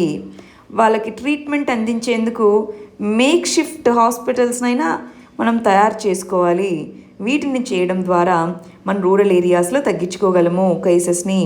మూడోది కోమార్బిడిటీస్ అనే పదం మీరు బాగా వినుంటారు. ఏంటి మరి మీనింగ్ కోమార్బిడిటీ అంటే? కో అంటే ఇంకొకటి కూడా, మార్బిడిటీ అంటే ఇంకొన్ని జబ్బులు ఉన్నవాళ్ళు. ఫర్ ఎగ్జాంపుల్ ఆల్రెడీ శ్వాసకోశ సంబంధ జబ్బులతో బాధపడుతున్న వాళ్ళు, గుండె జబ్బులు ఉన్నవాళ్ళు, ఇలాగా కోమార్బిడిటీతో ఫేస్ చేస్తున్న వాళ్ళకి ఎక్కువ చనిపోయే అవకాశం ఉంది. సో వాళ్ళెవరో గుర్తించి వాళ్ళకి సరైనటువంటి మెజర్స్ తీసుకోవాలి. దీని ద్వారానే మనము ఈ కోవిడ్-19 యొక్క ట్రాన్స్మిషన్ని తగ్గించగలము. 70% మన ప్రజలు రూరల్ ఏరియాస్లో నివసిస్తున్నారండి. రూరల్ ఏరియాస్లో కనుక ఎక్కువ స్కేల్లో కనుక ఇది వచ్చింది అంటే చాలా చాలా నష్టపోతాము. సో ముందుగానే త్వరగానే మెజర్స్ అనేవి తీసుకోవాలి. అది ఇక్కడ చెప్తున్నటువంటిది. నెక్స్ట్ ఆర్టికల్ వచ్చేసి ఆఫ్ గాడ్స్ అండ్ గవర్నమెంట్స్ అంటున్నారు. ఏంటిది ఇంతకీ? ఇక్కడ ఫోర్స్ మెజూర్ అనేటటువంటి ఒక పదం గురించి చెప్తున్నారండి. సరే, దీన్ని మనం దేని కింద చదువుకుందాం? ఎకానమీ కింద చదువుకుందాము. డైమెన్షన్ ఏంటి? కోవిడ్-19 వల్ల వచ్చినటువంటి ఇంపాక్ట్. కోవిడ్-19 వల్ల చాలా కంపెనీస్ నష్టాల్లోకి వెళ్ళిపోయాయి. ఓవరాల్ ఎకానమీనే నష్టాల్లోకి వెళ్ళిపోయింది. కోవిడ్-19 వల్ల నష్టాల్లోకి వెళ్ళిపోలేదు. కోవిడ్-19 వల్ల విధించినటువంటి లాక్డౌన్ వల్ల ఎకనామిక్ యాక్టివిటీ ఆగిపోయింది, దాంట్లో నష్టాల్లోకి వెళ్ళిపోయారు. సరే, అయితే ఇప్పుడు ఇక్కడ విషయం ఏంటి అంటే, మామూలుగా కంపెనీస్ అనేవి, ఫర్ ఎగ్జాంపుల్ ఏ అనే కంపెనీ, బి అనే పర్సనో కంపెనీయో ఏదో అనుకోండి. సో వీళ్ళిద్దరూ కాంట్రాక్ట్ చేసుకున్నారు. నేను ఈ టైంకి నీకు ఇన్ని గూడ్స్ లేదా ఈ పర్టికులర్ సర్వీస్ ప్రొవైడ్ చేస్తాను అని ముందుగా వీళ్ళు అడ్వాన్స్ పే చేసి ఉంటారు. వీళ్ళు కాంట్రాక్ట్ రాసిచ్చుంటారు. ఆ రాసిన కాంట్రాక్ట్లోనే ఇదిగో మేము అనుకున్న టైంకి అందించలేకపోతే ఇంత మనీని చెల్లిస్తాము మీకు తిరిగి, లేదా మేము ఈ యాక్షన్ తీసుకోగలుగుతాం, ఇలాగ అన్ని కండిషన్స్ రాసి ఉంటారు కాంట్రాక్ట్లో. కానీ దాంట్లో కొన్ని ఎక్సెప్షన్స్ క్లాజులు ఆల్రెడీ ఉంటాయన్నమాట. ఎలాంటివి? ఫర్ ఎగ్జాంపుల్ పెద్ద న్యాచురల్ కెలామిటీ వచ్చింది, అలాంటప్పుడు ఈ కాంట్రాక్ట్ని పాటించడం సాధ్యం కాదు కదా. అలాగా కొన్ని కండిషన్స్ రాసుకొని ఉంటారనమాట. ఆ కండిషన్స్ వచ్చినప్పుడు మేము ఈ కాంట్రాక్ట్ని ఫుల్ఫిల్ చేయలేము, మీరు కోర్టుకు వెళ్ళకూడదు అని కొన్ని కండిషన్స్ ఉంటాయి.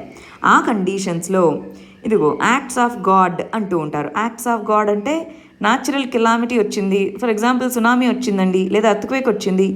అలాంటప్పుడు సివియర్గా డ్యామేజ్ అవుతుంది. ఎవరు కూడా రెస్పాన్సిబుల్ కాదు, వీళ్ళు ఎగ్గొట్టలేదు కదా. Act of God. Act of government అంటే లాక్డౌన్ అలా విధించినప్పుడు కంపెనీ ఏం చేయగలుగుతుంది? గవర్నమెంట్ డెసిషన్ కదా. సో అలాంటప్పుడు కూడా మీరు ఇచ్చినటువంటి కాంట్రాక్ట్ని మేము పాటించలేకపోవచ్చు అని అంటారు. సో అలాంటి టైంలో ఈ వాడే లీగల్ టర్మే ఫోర్స్ మెజ్యూర్ అనేటటువంటి లీగల్ టర్మ్ అనమాట. దీని యొక్క మీనింగ్ ఏంటి? ఇదిగో మేము ఇక్కడ జరిగినటువంటి యాక్ట్ వల్ల, ఇక్కడ జరిగినటువంటి చర్య ఏదైతే ఉందో దానివల్ల మేము ఈ కాంట్రాక్ట్ని పాటించలేకపోతున్నాము అని చెప్పడం అనమాట. ఫోర్స్ మెజ్యూర్. కాంట్రాక్ట్ అనేది పాటించలేకపోయినా కోర్టుకు వెళ్ళలేరు, మీరు కంప్లైంట్ చేయలేరు అన్నటువంటిది. అయితే ఇప్పుడేం జరిగింది? గవర్నమెంట్ ఫోర్స్ మెజ్యూర్ అనేది అప్లికబుల్ అవుతుంది అంది. కొన్ని కాంట్రాక్ట్స్లో ఈ క్లాజ్ ఆల్రెడీ ఉంది. కానీ కొంతమంది ఏం చేస్తూ ఉన్నారు? ఇప్పుడు ఇక్కడ చెప్పిన ఎగ్జాంపుల్స్ చెప్తాను చూడండి. ఇప్పుడు మ్యారేజ్కి అని చెప్పి ఈవెంట్ మేనేజ్మెంట్ కంపెనీకి అడ్వాన్స్ ఇచ్చాం. ఈవెంట్ మేనేజ్ అసలు చేయలేరు కాబట్టి అదేమి ఇబ్బంది లేదు. అలా కాకుండా స్టీల్ కొనుక్కోవడానికి అని చెప్పి కాంట్రాక్ట్ చేసుకున్నాం. స్టీల్ అన్నది అలౌడ్. లాక్డౌన్ టైంలో కూడా అది ఎసెన్షియల్ సర్వీస్గా పరిగణించడం జరిగింది. కానీ స్టీల్ కంపెనీ కూడా కాంట్రాక్ట్ వర్తించదు, ఫోర్స్ మెజ్యూర్ అని చెప్పగలదా? అలా చెప్తూ ఉంటే అంటే ఒక పర్టికులర్ రీజన్ ఏమీ లేకుండా అలాగా ఎలాగో ఆపర్చునిటీ ఉంది కదా అని చెప్పేసి కాంట్రాక్ట్ని ఎగ్గొట్టేలాగా ఫోర్స్ మెజ్యూర్ని చేస్తూ ఉంటే ఎకానమీ ఇంకా నష్టపోతుంది. ఈ మొత్తం దీని నుంచి కోలుకున్నాక ఏ కాంట్రాక్ట్స్ అనేవి ఫోర్స్ మెజ్యూర్ కిందికి వస్తాయి, ఏవి ఫోర్స్ మెజ్యూర్ కిందికి రావో చూడాలి గవర్నమెంట్ అని చెప్తున్నారు. ఇది ప్రిలిమ్స్ పాయింట్ ఆఫ్ వ్యూలో ఇంపార్టెంట్ అండి. కాన్సెప్ట్ అర్థం చేసుకుంటే చాలు, ఫోర్స్ మెజ్యూర్ అంటే ఏంటి అని అర్థం చేసుకుంటే చాలు.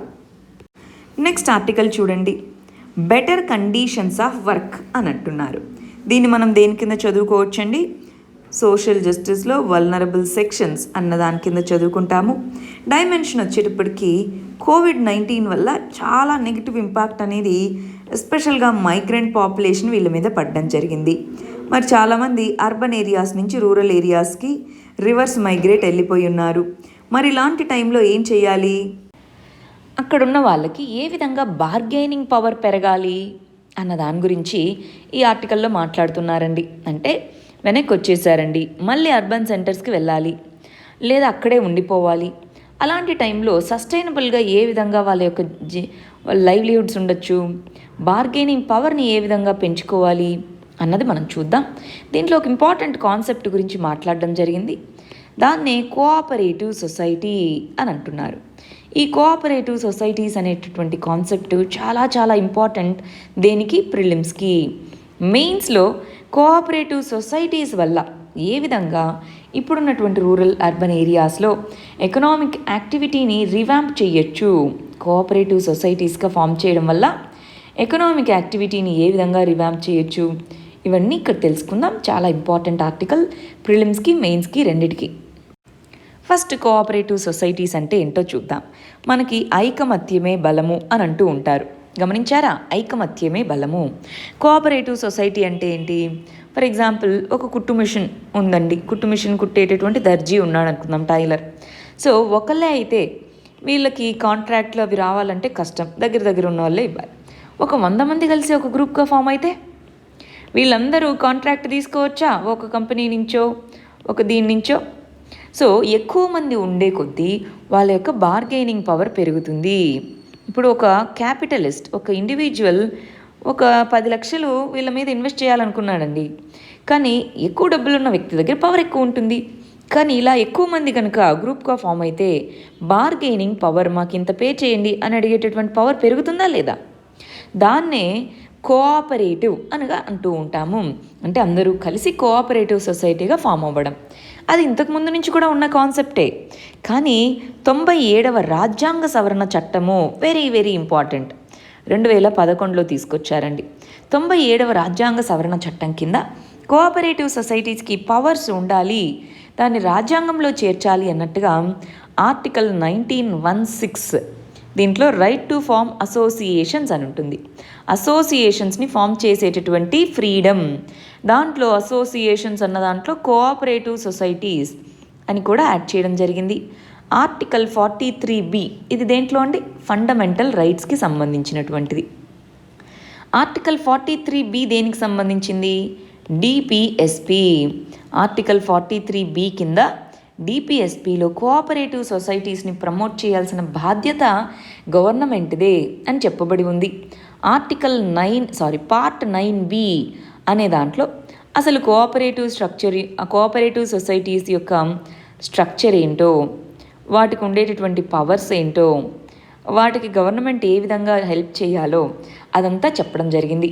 తెలుసు కదా, పార్ట్ 9 అన్నది పంచాయత్స్ గురించి చెప్తుంటే పార్ట్ 9A అన్నది మున్సిపాలిటీస్ గురించి మాట్లాడుతుంది. ఇది మీకు తెలిసే ఉంటుంది. 73rd అమెండ్మెంట్ యాక్ట్ కింద రాజ్యాంగంలో ఉన్నటువంటి పార్ట్ 9లో పంచాయత్స్ అనేవి వస్తే పార్ట్ 9A కింద మున్సిపాలిటీస్ అనేవి వస్తాయి. ఈ మున్సిపాలిటీస్ పక్కనే అంటే పార్ట్ 9Bలో కోఆపరేటివ్ సొసైటీస్ యొక్క పవర్ అండ్ స్ట్రక్చర్ని మెయింటైన్ చేస్తూ రాజ్యాంగంలో ఈ రకమైనటువంటి చేంజెస్ని ఎప్పుడు తీసుకొచ్చారు? 2011లో 97th కాన్స్టిట్యూషనల్ అమెండ్మెంట్ యాక్ట్ కింద తీసుకొని రావడం జరిగిందండి. దీనివల్ల ఏమవుతుంది అనుకున్నాము? బార్గెనింగ్ పవర్ పెరుగుతుంది. ఇలాగ మనం ఎకనామిక్ స్ట్రక్చర్స్ని ఎందుకని ఒక పిరమిడల్ షేప్లో తీసుకొని రాకూడదు? లోకల్ లెవెల్లో ఉన్న వాళ్ళంతా గ్రూప్గా ఫామ్ అవ్వడము, ఈ గ్రూప్స్ అన్నీ కలిసి హయ్యర్ లెవెల్లో ఇంకొన్ని గ్రూప్స్గా ఫామ్ అవ్వడము, ఇలాగ ఎందుకని ఎకనామిక్ మోడల్ పిరమిడల్ మోడల్గా ఉండకూడదు? విలేజెస్ లెవెల్లో, మండల్ లెవెల్లో, డిస్ట్రిక్ట్ లెవెల్లో, ఇలాగా స్టేట్ లెవెల్లో కోఆపరేటివ్స్ని ఎందుకు ప్రమోట్ చేసుకోకూడదు? అటు మనకి రకరకాల పీపుల్ ఉన్నారు. ప్లంబర్స్ ఉన్నారు, వాళ్ళు రూరల్ ఏరియాస్లోనే ఉండి సర్వీసెస్ని ప్రొవైడ్ చేసేలాగా, లేదా అర్బన్ ఏరియాస్లోకి వెళ్ళాక అక్కడైనా సరే బార్గెనింగ్ పవర్ పెరిగేలాగా కోఆపరేటివ్ సొసైటీస్ అనేవి ఉండాలి అది ఇక్కడ చెప్తున్నటువంటిది చాలా చాలా ఇంపార్టెంట్ పాయింట్ అండి, ఆలోచించాలి దీని గురించి, రైట్. నెక్స్ట్, ఎంపీ ల్యాడ్స్ అనేటటువంటి స్కీము ఉండాలి, అది మంచిదే అని చెప్తున్నారు. సో దీన్ని దేని కింద చదువుకుందాం, పాలిటీ అండ్ గవర్నాన్స్ అన్నటువంటి దాని కింద చదువుకుందామండి.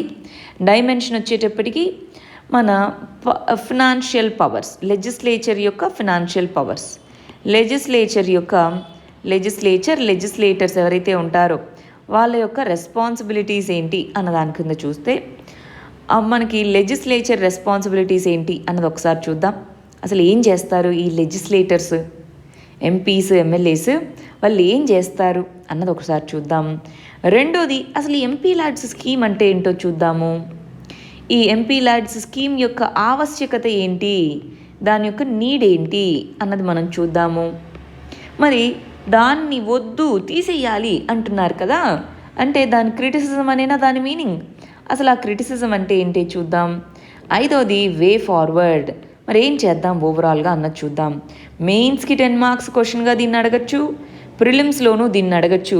So prelims plus mains point of వ్యూలో ఈ టాపిక్ని చదువుకోవాలి, ఇంపార్టెంట్ టాపిక్ అండి. ఫస్ట్ ఆఫ్ ఆల్, అసలు ఇండియన్ పార్లమెంట్ యొక్క అసలు దాని యొక్క ఫంక్షన్ ఏంటి, ఇంతకీ ఏం చేస్తుంది అది, అదొకసారి మనం గమనించి చూద్దామా.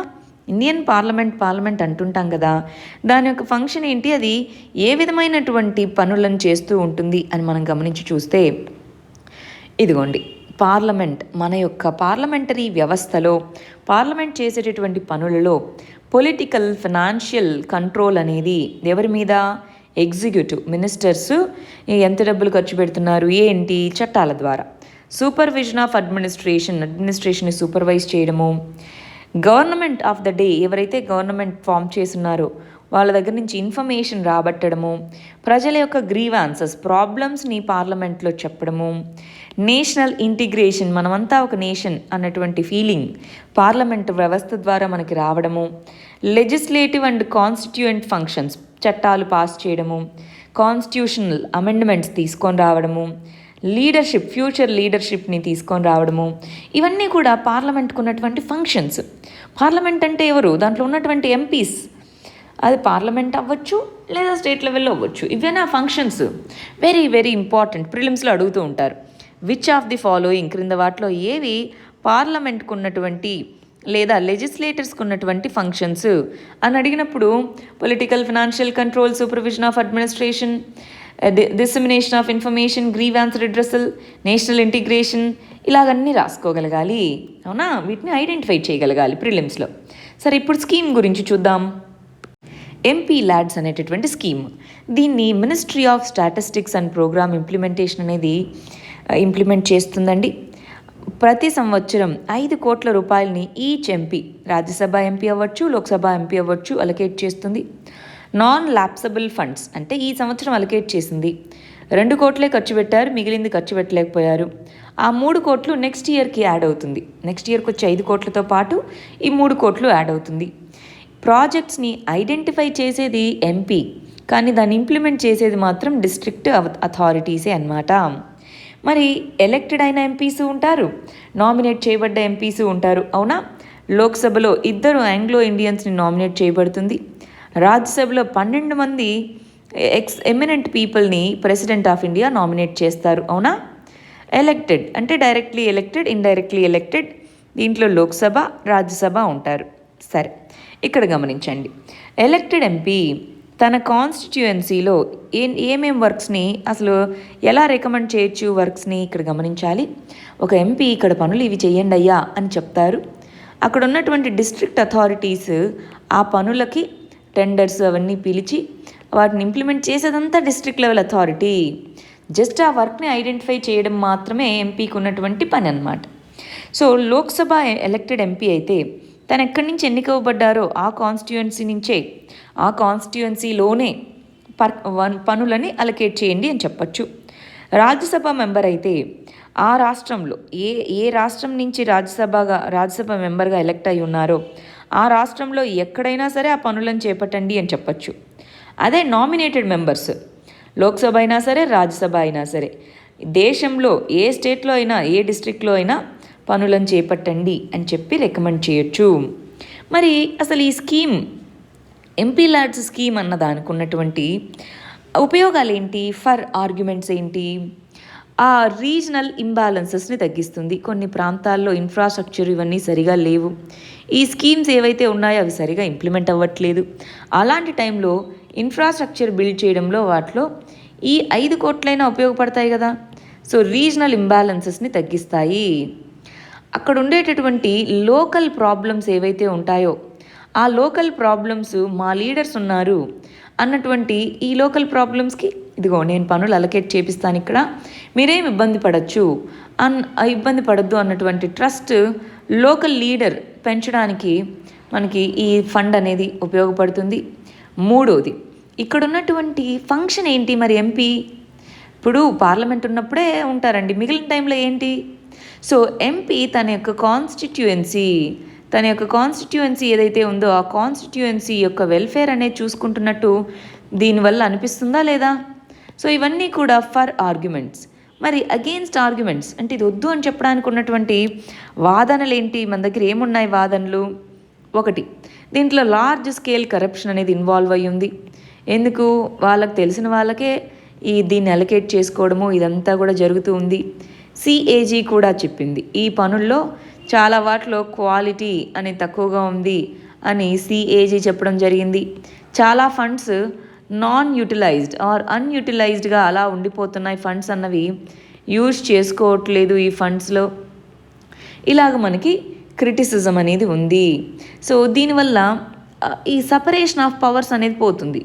సపరేషన్ ఆఫ్ పవర్స్ అంటే ఏంటి? ఇప్పుడు ఖర్చు పెట్టాల్సింది ఎగ్జిక్యూటివ్, ఎంత ఖర్చు పెట్టావు, దేనికి ఖర్చు పెట్టావు అని అడగాల్సింది లెజిస్లేటర్. కానీ లెజిస్లేటర్కి ఫినాన్షియల్ పవర్స్ ఇవ్వడము అంటే సపరేషన్ ఆఫ్ పవర్స్ పోయినట్టేనా? సో ఇన్ని ఆర్గ్యుమెంట్స్ అగెయినెస్ట్ ఉన్నాయి, అన్ని ఆర్గ్యుమెంట్స్ ఫర్ ఉన్నాయి. సో గవర్నమెంట్ రీసెంట్గా ఏం చేసింది? కోవిడ్-19 టైం ఉంది, 2 years వరకు ఈ స్కీమ్ని సస్పెండ్ చేస్తున్నాము అని చెప్పడం జరిగింది. మరి ఆ తర్వాత తీసుకొని వస్తారా లేదా అన్నది మనం చూడాలి. చాలామంది ఇది అనవసరము, దీన్ని తీసేయండి అంటున్నారు, కానీ చాలామంది లేదు ఇది అవసరమే అని అంటున్నారు. మరి మీ ఒపీనియన్ ఏంటో ఒకసారి చెప్పండి నాకు కమెంట్స్లో. నెక్స్ట్ వచ్చేసి ఏపీలో బడ్జెట్ని ప్రవేశపెట్టారు. 2.24 లక్షల కోట్లు అంటున్నారండి. ఏపీపీఎస్సీకి ప్రిపేర్ అయ్యే స్టూడెంట్స్ కంపల్సరీగా దీని గురించి చదువుకోవాలి. చాలా మార్క్స్ మనకి వచ్చేటటువంటి అవకాశం ఉంది. దీనికి సంబంధించి ఒక స్పెషల్ వీడియో అన్నది మన ఛానల్లో చేయడం జరిగింది, ఆ వీడియో మీరు చూడొచ్చు. నెక్స్ట్ ఆర్టికల్ వచ్చేసి యుఎన్ సెక్యూరిటీ కౌన్సిల్లో నాన్ పర్మనెంట్ మెంబర్స్కి సంబంధించి ఓటింగ్ అనేది జరగబోతుంది. దాంట్లో ఇండియా అనేది విన్ అవుతుంది, ఏం ఇబ్బంది లేదు అన్నట్టుగా మన ఎక్స్టర్నల్ అఫైర్స్ మినిస్టర్ చెప్తున్నారనమాట. దీన్ని మనం దేని కింద చదువుకుందాం? ఇంటర్నేషనల్ రిలేషన్స్లో చదువుకుందాము. డైమెన్షన్ వచ్చేటప్పటికి ఇంటర్నేషనల్ ఆర్గనైజేషన్స్. దాంట్లో ఇక్కడ మనం ఏమేమి నేర్చుకోవాలి? అసలు యునైటెడ్ నేషన్ సెక్యూరిటీ కౌన్సిల్ అంటే ఏంటి? మనకి యుఎన్ కింద ఉన్నటువంటి 6 స్పెషలైజ్డ్ బాడీస్లో సెక్యూరిటీని చూసుకునేటటువంటి ఒక స్పెషలైజ్డ్ బాడీయే యునైటెడ్ నేషన్ సెక్యూరిటీ కౌన్సిల్. దాన్ని ఐక్యరాజ్య సమితి భద్రతా మండలి అని అంటాము. మరి దీనికి సంబంధించి యునైటెడ్ నేషన్ సెక్యూరిటీ కౌన్సిల్కి సంబంధించి దీంట్లో పర్మనెంట్ 5 అని అంటారు. అంటే శాశ్వత సభ్యులు 5 మంది ఉన్నారు. వీళ్ళెవరెవరు? USA, UK, France, China, Russia. ఈ 5 పర్మనెంట్ దేశాలు. వీళ్ళకి ఎలక్షన్స్ ఉండవు, వాళ్ళు ఎప్పుడు అలానే ఉంటారు. నెక్స్ట్ అవి కాకుండా నాన్ పర్మనెంట్ సభ్యులు 10 మంది ఉంటారు, NP10 అని అంటూ ఉంటారు. ఈ నాన్ పర్మనెంట్ సభ్యులు 10 మంది ఎవరైతే ఉన్నారో వాళ్ళని ఎన్నుకోవడం జరుగుతుంది. ఎలా ఎన్నుకుంటారు? ఈ రీజన్స్గా డివైడ్ చేస్తారు. ఏషియా పసిఫిక్ రీజన్ అని, యూరోపియన్ రీజన్ అని, ఆఫ్రికన్ రీజన్ అని, ఇట్లా రీజన్స్గా డివైడ్ చేసి ఈ రీజన్స్ నుంచి మెంబర్స్ని ఎన్నుకుంటూ ఉంటారు. అలాంటి వాటిలో ఏషియా పసిఫిక్ ప్రాంతానికి గాను ఇప్పుడు జరుగుతున్నటువంటి ఎన్నికల్లో మన ఇండియా అన్నది పోటీ చేస్తుంది. దాంట్లో మిగిలిన సభ్యులందరూ మనకి సపోర్ట్ చేస్తున్నారు కాబట్టి మనకి ఓటింగ్ ఎక్కడ జరుగుతుంది? యునైటెడ్ నేషన్స్ జనరల్ అసెంబ్లీ యొక్క మెంబర్స్ ఓటింగ్ చేస్తాయి. వాటిలో ఈ రీజన్స్ నుంచి మనకి ఓటింగ్ వస్తుంది. మనం నాన్ పర్మనెంట్ మెంబర్గా సెలెక్ట్ అవుతాం, ఇబ్బంది ఏమీ లేదు అని చెప్తున్నారు. ఈ నాన్ పర్మనెంట్ మెంబర్గా 2 సంవత్సరాల టెన్యూర్ ఉంటుందన్నమాట. ఎన్నికవుతే 2 సంవత్సరాల వరకు నాన్ పర్మనెంట్ మెంబర్గా ఉంటారు. సో ఇప్పుడు చూడండి, ఈ రీజన్స్కి ఓటింగ్ అనేది జరుగుతుంది. ఒక్కొక్క రీజన్ నుంచి కొంతమంది పోటీ చేస్తూ ఉంటారనమాట. మనం ఆల్రెడీ 1950-51లో, 67-68లో, 72-73లో, 77-78, 84-85, 1991-92, 2001, 2011-12 వీటిలో ఆల్రెడీ నాన్ పర్మనెంట్ మెంబర్గా ఎన్నికయ్యాము. ఇది మళ్ళీ ఎన్నికవ్వడానికి అనమాట. 2021-22 ఈ 2 సంవత్సరాలకు కాను మనం ఎన్నికవ్వడానికి. సో అందరూ మనకి ఓటేస్తారు, ఇబ్బంది ఏం లేదు అన్నట్టుగా ఇక్కడ చెప్తున్నారనమాట.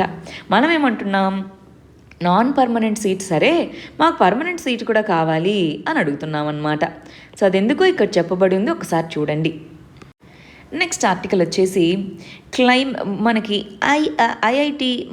ఐఐటిఎం పూణే అనేటటువంటిది ఏదైతే ఉందో దాని యొక్క రిపోర్ట్ ప్రకారం క్లైమేట్ అన్నది ఎక్కువ హాటర్గా, ఎక్కువ రెయినియర్గా మారబోతుంది అని చెప్తున్నారు. అదేంటి, రెండు ఏంటి? ఎస్, గ్లోబల్ వార్మింగ్ వల్ల అటు బాగా హాట్గా ఉండేటటువంటి డేస్ పెరగబోతున్నాయి, అటు ఎక్కువ వర్షాలు వచ్చి ఫ్లడ్స్ వచ్చేటటువంటి రోజులు పెరగబోతున్నాయి అని చెప్తున్నారు. దీన్ని మనం దేని కింద చదువుకుంటామండి? వెరీ ఇంపార్టెంట్, ఎన్విరాన్మెంట్ కింద మనం దీన్ని చదువుకుంటాము. దీంట్లో ఉన్నటువంటి డైమెన్షన్ ఏంటి? క్లైమేట్ చేంజ్, ఎన్విరాన్మెంట్, వీటిలో మార్పు వస్తుంది. సో క్లైమేట్ చేంజ్ వల్ల అని అంటున్నారు. సో అసలు ఈ క్లైమేట్ చేంజ్ అనేటటువంటి పదానికి మీనింగ్ ఏంటి అది మనం తెలుసుకోవాలి. వీళ్ళు ఇక్కడ ఏం చెప్తున్నారు? క్లైమేట్ చేంజ్ వల్ల ఇంపాక్ట్స్ వస్తున్నాయి అంటున్నారు. ఫస్ట్ ఆఫ్ ఆల్ ఏమేమి చదువుకుందాం, ఒకసారి రాసుకుందామా? ఇక్కడ గమనించండి, క్లైమేట్ చేంజ్ అంటే ఏంటి, కాజెస్ ఏంటి, ఇంపాక్ట్స్ ఏంటి, ఇవి మనం చదువుకోవాలి. ఇక్కడ వీళ్ళు చెప్తున్నటువంటి ఇంకొక పదము హీట్ వేవ్ అనే దాని గురించి చెప్తున్నారండి. హీట్ వేవ్ అంటే ఏంటి? ఇంతకీ అబ్నార్మల్గా హై టెంపరేచర్స్ అనేవి ఉండాల్సిన దానికంటే, యావరేజ్ టెంపరేచర్స్ కంటే అబ్నార్మల్గా హై టెంపరేచర్స్ ఉంటే దాన్ని హీట్ వేవ్గా పిలవడం జరుగుతుంది. ఐఎండి, ఇండియన్ మెట్రలాజికల్ డిపార్ట్మెంట్, ఒక క్రైటీరియాని ఇవ్వడం జరిగింది దేన్ని, హీట్ వేవ్ని డిఫైన్ చేయడానికి. సరే, అసలు ఇంతకీ క్లైమేట్ చేంజ్ అంటే ఏంటి? మన హ్యూమన్ యాక్షన్స్ వల్ల గ్రీన్ హౌస్ గ్యాసెస్ ఇవి పెరగడం వల్ల మనకి వాతావరణంలో మార్పు అనేది వస్తుంది. వాతావరణంలో వేడిమి పెరగడం వల్ల, గ్లోబల్ వార్మింగ్ వల్ల, అంటే యావరేజ్ టెంపరేచర్స్ పెరుగుతున్నాయి, దానివల్ల రెయిన్, టెంపరేచర్స్, ప్రెసిపిటేషన్ వీటన్నిటిలోనూ మార్పులనే వస్తున్నాయి. ఆ మార్పులనే క్లైమేట్ చేంజ్ అని అంటున్నాం. క్లైమేట్ చేంజ్కి కారణాలు ఏంటి? న్యాచురల్ రీజన్స్ ఉన్నాయి, మ్యాన్ మేడ్ రీజన్స్ ఉన్నాయి. మ్యాన్ మేడ్ రీజన్సే పెద్దగా ఉన్నాయన్నమాట. ఈ గ్రీన్ హౌస్ గ్యాసెస్ని, ట్రాన్స్పోర్టు, ఇండస్ట్రీ, ఇవన్నీ కూడా గ్రీన్ హౌస్ గ్యాసెస్ని ఎమిట్ చేయడం వల్ల. మరి దీని యొక్క ఇంపాక్ట్స్ ఏమి ఉంటున్నాయంటున్నారు? మీరు చూస్తూనే ఉన్నారు. సైక్లోన్స్ ఎందుకని ఇంత ఫ్రీక్వెంట్గా, ఇంత అధికంగా వస్తున్నాయి? గ్లోబల్ వార్మింగేనా? అవునా? దాంతోపాటు మనం మొన్న లోకస్ట్ ఇన్వేజన్ అప్పుడు కూడా గ్లోబల్ వార్మింగ్ వల్ల అవి పెరిగాయి, అబ్నార్మల్ వర్షాల వల్ల అవి పెరిగాయి అన్నామా? అదా? ఫ్లడ్స్ పెరుగుతూ ఉన్నాయా? మొన్న ఆస్ట్రేలియాలో ఫారెస్ట్ ఫైర్ అనేది జరిగిందా? ఫారెస్ట్ ఫైర్, మరి చాలా ప్రాంతాల్లో డ్రాట్స్, కరువు పెరుగుతుందా? మరి మొన్న సమ్మర్లో మనము హీట్ వేవ్స్ ఎక్స్పీరియన్స్ చేసామా? ఇలాగ ఇవన్నీ కూడా దానికి ఉన్న ఇంపాక్ట్స్ అన్నమాట. మరి ఇక్కడ రిపోర్ట్లో ఏం చెప్తున్నారో చూద్దాము. మనకి ఇండియాలో ఫస్ట్ ఎవర్ నేషనల్ ఫోర్కాస్ట్ అన్నమాట. గ్లోబల్ వార్మింగ్ యొక్క ఇంపాక్ట్ ఏంటి అని చెప్పేందుకు గాను ఫస్ట్ తీసుకొని వచ్చినటువంటి ఈ రిపోర్ట్ అన్నది ఎవరు తీసుకొని వచ్చారండి? Indian institute of tropical మెటీరాలజీ Pune అనేటటువంటి ఇన్స్టిట్యూషన్ దీన్ని తీసుకొని రావడం జరిగిందనమాట. సో దీన్ని IPCC, inter governmental panel on climate change, దీంట్లో ఈ రిపోర్ట్ని యాడ్ చేయబోతున్నారు అంటున్నారు. అసలు ఏం చెప్పింది ఈ రిపోర్ట్? ఏం చెప్పింది? ఇది ఫ్యాక్ట్స్ ఇంపార్టెంట్, మెయిన్స్కి ప్రిలిమ్స్కి రెండింటికి ఇంపార్టెంట్. 1986 నుంచి 2015 మధ్యలో చూసుకుంటే hottest day and coldest nights అన్నవి ఇలా రిపోర్ట్ అవుతున్నాయి. 21st సెంచరీ వచ్చే టైంకి, అంటే 2100 వచ్చే టైంకి 4.7 డిగ్రీల నుంచి 5 డిగ్రీలు టెంపరేచర్స్ పెరిగేలాగున్నాయి అని చెప్తున్నారు. దానివల్ల ఏమవుతుంది? మనకి చాలా ప్రాంతాలు నీటి మునిగిపోయేటటువంటి అవకాశం అనేది ఉంది అని చెప్తున్నాయన్నమాట. మనమందరం ఏమనుకుంటున్నాం? 4-5 కాదు, 2 డిగ్రీసే పెరగాలి. అంటే ఈ 2100 కల్లా 1880లో ఉన్న టెంపరేచర్స్తో పోలిస్తే యావరేజ్ టెంపరేచర్స్ 2 డిగ్రీలే పెరగాలి అనుకుంటున్నాం. కానీ రిపోర్ట్స్ అన్నీ కూడా ఏం చెప్తున్నాయి, మీరు తీసుకునే చర్యల వల్ల అవి తగ్గేలాగా లేవు, పెరిగి 5.5% ఉండేలా ఉన్నాయి అన్నట్టుగా ఇక్కడ చెప్తున్నారనమాట. సో ఈ రిపోర్ట్ ఇంకా ఏం చెప్తుంది, వార్మ్ డేస్, వార్మ్ నైట్స్ అనేవి పెరిగేటటువంటి అవకాశం ఉంది అని ఇక్కడ చెప్తున్నారనమాట. ఇండియాలో స్పెసిఫిక్గా చూసుకుంటే ఇండియాలో ర్యాపిడ్గా చేంజెస్ వచ్చే అవకాశం ఉంది. దీనివల్ల కంట్రీ యొక్క న్యాచురల్ ఎకోసిస్టమ్స్ మీద, అగ్రికల్చరల్ అవుట్పుట్ మీద, ఫ్రెష్ వాటర్ ఎకోసిస్టమ్స్ మీద, వీటన్నిటి మీద ఇంపాక్ట్ చూపించేటటువంటి అవకాశం ఉంది అని చెప్తున్నారు. హీట్ వేవ్స్ అనేవి పెరుగుతాయి, గ్లోబల్ వార్మింగ్ వీటన్నిటి వల్ల అని చెప్తున్నారు. దీనికి సంబంధించి మనం నేషనల్గాను కొన్ని మెజర్స్ తీసుకోవచ్చు, ఆల్రెడీ తీసుకుంటున్నాం. ఇంటర్నేషనల్గాను కొన్ని మెజర్స్ తీసుకుంటున్నాము. వాటి గురించి చదువుకుంటారు ఒకసారి. నేషనల్ మెజర్స్ ఏమేమి ఉన్నాయి, ఇంటర్నేషనల్ మెజర్స్ ఏమేమి ఉన్నాయి క్లైమేట్ చేంజ్ని అడ్రస్ చేయడానికి, అది మనం చూసుకోవాల్సిన టాపిక్ అండి. నెక్స్ట్ ఆర్టికల్కి వచ్చేయండి. మన నార్త్ కొరియా సౌత్ కొరియా మధ్యలో ఉన్నటువంటి ఒక బిల్డింగ్, లయేజన్ ఆఫీస్ అంటే కోఆర్డినేషన్ ఆఫీస్ అన్నమాట. సౌత్ కొరియాతో కోఆర్డినేట్ చేసుకోవడానికి ఉన్నటువంటి ఆఫీస్ని పేల్చివేయడం జరిగింది. అది యూజ్లెస్ ఆఫీస్ అని చెప్పేసి ఇదిగోండి ఈ విధంగా పేల్చివేయడం జరిగిందనమాట. గమనిస్తున్నారా, ఇలాగా ఓపెన్ చేసినప్పుడు ఇలా ఉన్నింది, ఇద్దరు కలిసి ఓపెన్ చేశారు, ఇప్పుడు ఇలా అయింది.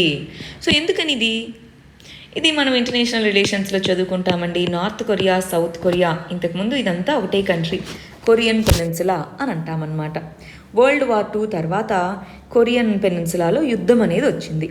అప్పుడు నార్త్ సైడ్ ఏమో కమ్యూనిస్ట్ గవర్నమెంట్, సౌత్ సైడ్ ఏమో క్యాపిటలిస్ట్ సపోర్ట్ చేసే గవర్నమెంట్ ఉన్నాయి. సో దీనికేమో రష్యా ఇవి సపోర్ట్ చేస్తూ ఉంటే, దీనికేమో USA సపోర్టు. అప్పుడు ఈ 38th ప్యారలల్ అంటే 38th అక్షాంశం ఏదైతే ఉంటుందో అది డివైడ్ చేసేటటువంటి లైన్ పైన ఉన్నది నార్త్ కొరియా అని, కింద ఉన్నది సౌత్ కొరియా అన్నారు. బట్ ప్రస్తుతానికి ఉన్నటువంటి బార్డర్ మాత్రం ఇదన్నమాట. ఈ బార్డర్ ఇలా ఉంది అంటే ఇంకా ఫుల్ స్కేల్లో బార్డర్స్ గీయలేదు. ఈ బార్డర్ని డీమిలిటరైజ్డ్ జోన్ అని అంటారు, DMZ. సో అటు సైడ్ మిలిటరీ, అటు సైడ్ ఇటు సైడ్ ఉన్నాయి, ఈ మధ్యలో లేదు అని. సో అయితే వీళ్ళు ఏమన్నారు, కోఆర్డినేషన్ ఉండాలి కదా, అందుకని ఆఫీస్ సెట్ చేసుకున్నారు. కానీ రీసెంట్గా ఏమైంది, కొంతమంది నార్త్ కొరియా నుంచి తప్పించుకొని సౌత్ కొరియాలోకి వెళ్ళిపోయి అక్కడి నుంచి నార్త్ కొరియాకి ఎగెయినెస్ట్గా కొన్ని లీఫ్లెట్స్ ఇలా పబ్లిష్ చేసి వదిలిపెడుతున్నారు. సో ఇది మాకు నచ్చట్లేదు, సో అనవసరము ఇదంతా అన్నట్టుగా 2018లో స్టార్ట్ చేసినటువంటి బిల్డింగ్ని పేల్చివేయడం జరిగింది అని చెప్తున్నారనమాట. రిలేషన్షిప్ అన్నది నెగిటివ్ అవ్వడంతో ఈ విధంగా చేస్తున్నారు. నెక్స్ట్ ఆర్టికల్ వచ్చేసి గౌహతి, అస్సాంలో ఉన్నటువంటి గౌహతి అనేటటువంటి సిటీలో అర్బన్ ఏరియా కదా, అర్బన్ జంగిల్గా దీన్ని మారుస్తున్నారు అంటున్నారు. అర్బన్ జంగిల్ అంటే జనరల్గా ఈ పదాన్ని ఎప్పుడు వాడుతూ ఉంటారంటే అక్కడంతా కాంక్రీటే అండి అన్నట్టుగా చెప్పేటప్పుడు అర్బన్ జంగిల్ అని వాడుతూ ఉంటారు. కానీ దాన్ని మీనింగ్ మార్చేస్తుంది ఈ గౌహతిలో తీసుకుంటున్నటువంటి మెజర్స్ వల్ల అంటున్నారు. ఏం మెజర్స్ మరి, దీన్ని ఎన్విరాన్మెంట్ కింద చదువుకుందాం. ఇక్కడ ఏం చెప్తున్నారు అంటే, ఇదిగో అక్కడ ఈ బయోడైవర్సిటీ కన్జర్వేషన్ కోసం చర్యలు అనేవి తీసుకుంటున్నారు. అక్కడ ఉండేటటువంటి నేషనల్ పార్క్స్ కానివ్వండి, ఫర్ ఎగ్జాంపుల్ ఇక్కడ చూడండి, ఈ 328 స్క్వేర్ కిలోమీటర్ సిటీ ఉంటే దాని అవుట్స్కర్ట్స్లో మొత్తం కలిపి 18 హిల్స్ ఉన్నాయి, 8 రిజర్వ్ ఫారెస్ట్లు ఉన్నాయి, 2 వైల్డ్ లైఫ్ శాంక్చురీస్ ఉన్నాయి, ఒక రామ్సార్ వెట్లాండ్స్, దీపోర్ బీల్ అంటే అస్సాంలో లేక్ అని, సో ఈ దీపోర్ బీల్ అనేటటువంటిది ఉంది. సో ఇవన్నీ కలిపి 344 స్పీషీస్కి ఆవాసంగా ఉన్నాయి అని చెప్తున్నారనమాట. ఆ సిటీలో కన్జర్వేషన్ జరుగుతుంది. ఇది మిగిలిన సిటీస్కి ఒక ఆదర్శం అని చెప్తున్నారు. సో ఎన్నో మిలియన్ మంది ఉన్నారు అక్కడ, 1 మిలియన్ పీపుల్ అక్కడ నివసిస్తున్నారు. పీపుల్ లేరు అందుకే ఇది ఉంది అని కాదు, పీపుల్ నివసిస్తున్నప్పటికీ కూడా ఈ బయోడైవర్సిటీని ప్రొటెక్ట్ చేయడంలో చర్యలు తీసుకుంటున్నారు.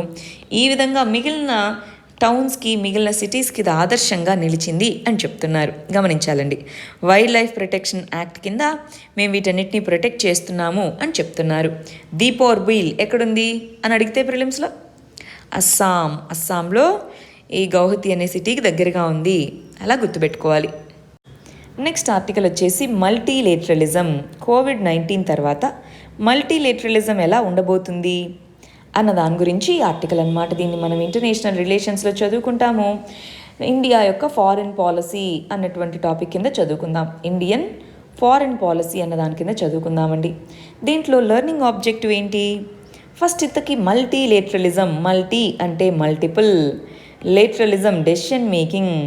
మల్టీలేటరలిజం అంటే మనకున్నటువంటి డెసిషన్ మేకింగ్ అనేది మల్టిపుల్ కంట్రీస్ తీసుకోగలిగితే దానికి మనకున్నటువంటి కొన్ని ఇన్స్టిట్యూషన్స్ ఉన్నాయి, మల్టీలేటరల్ ఇన్స్టిట్యూషన్స్ అని అంటూ ఉంటాం. ఏమేం మల్టీలేటరల్ ఇన్స్టిట్యూషన్స్, ఇంపార్టెంట్ ఇన్స్టిట్యూషన్స్ ఉన్నాయి మనకి? యునైటెడ్ నేషన్స్ అన్నది మల్టీలేటరల్ ఇన్స్టిట్యూషనేనా?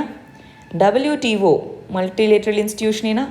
WHO ప్రపంచ ఆరోగ్య సంస్థ, ప్రపంచ వాణిజ్య సంస్థ, ఐక్యరాజ్య సమితి, ఇవన్నీ కూడా మనకి మల్టీలేటరల్ కంపెనీసే, మల్టీలేటరల్ ఇన్స్టిట్యూషన్సే.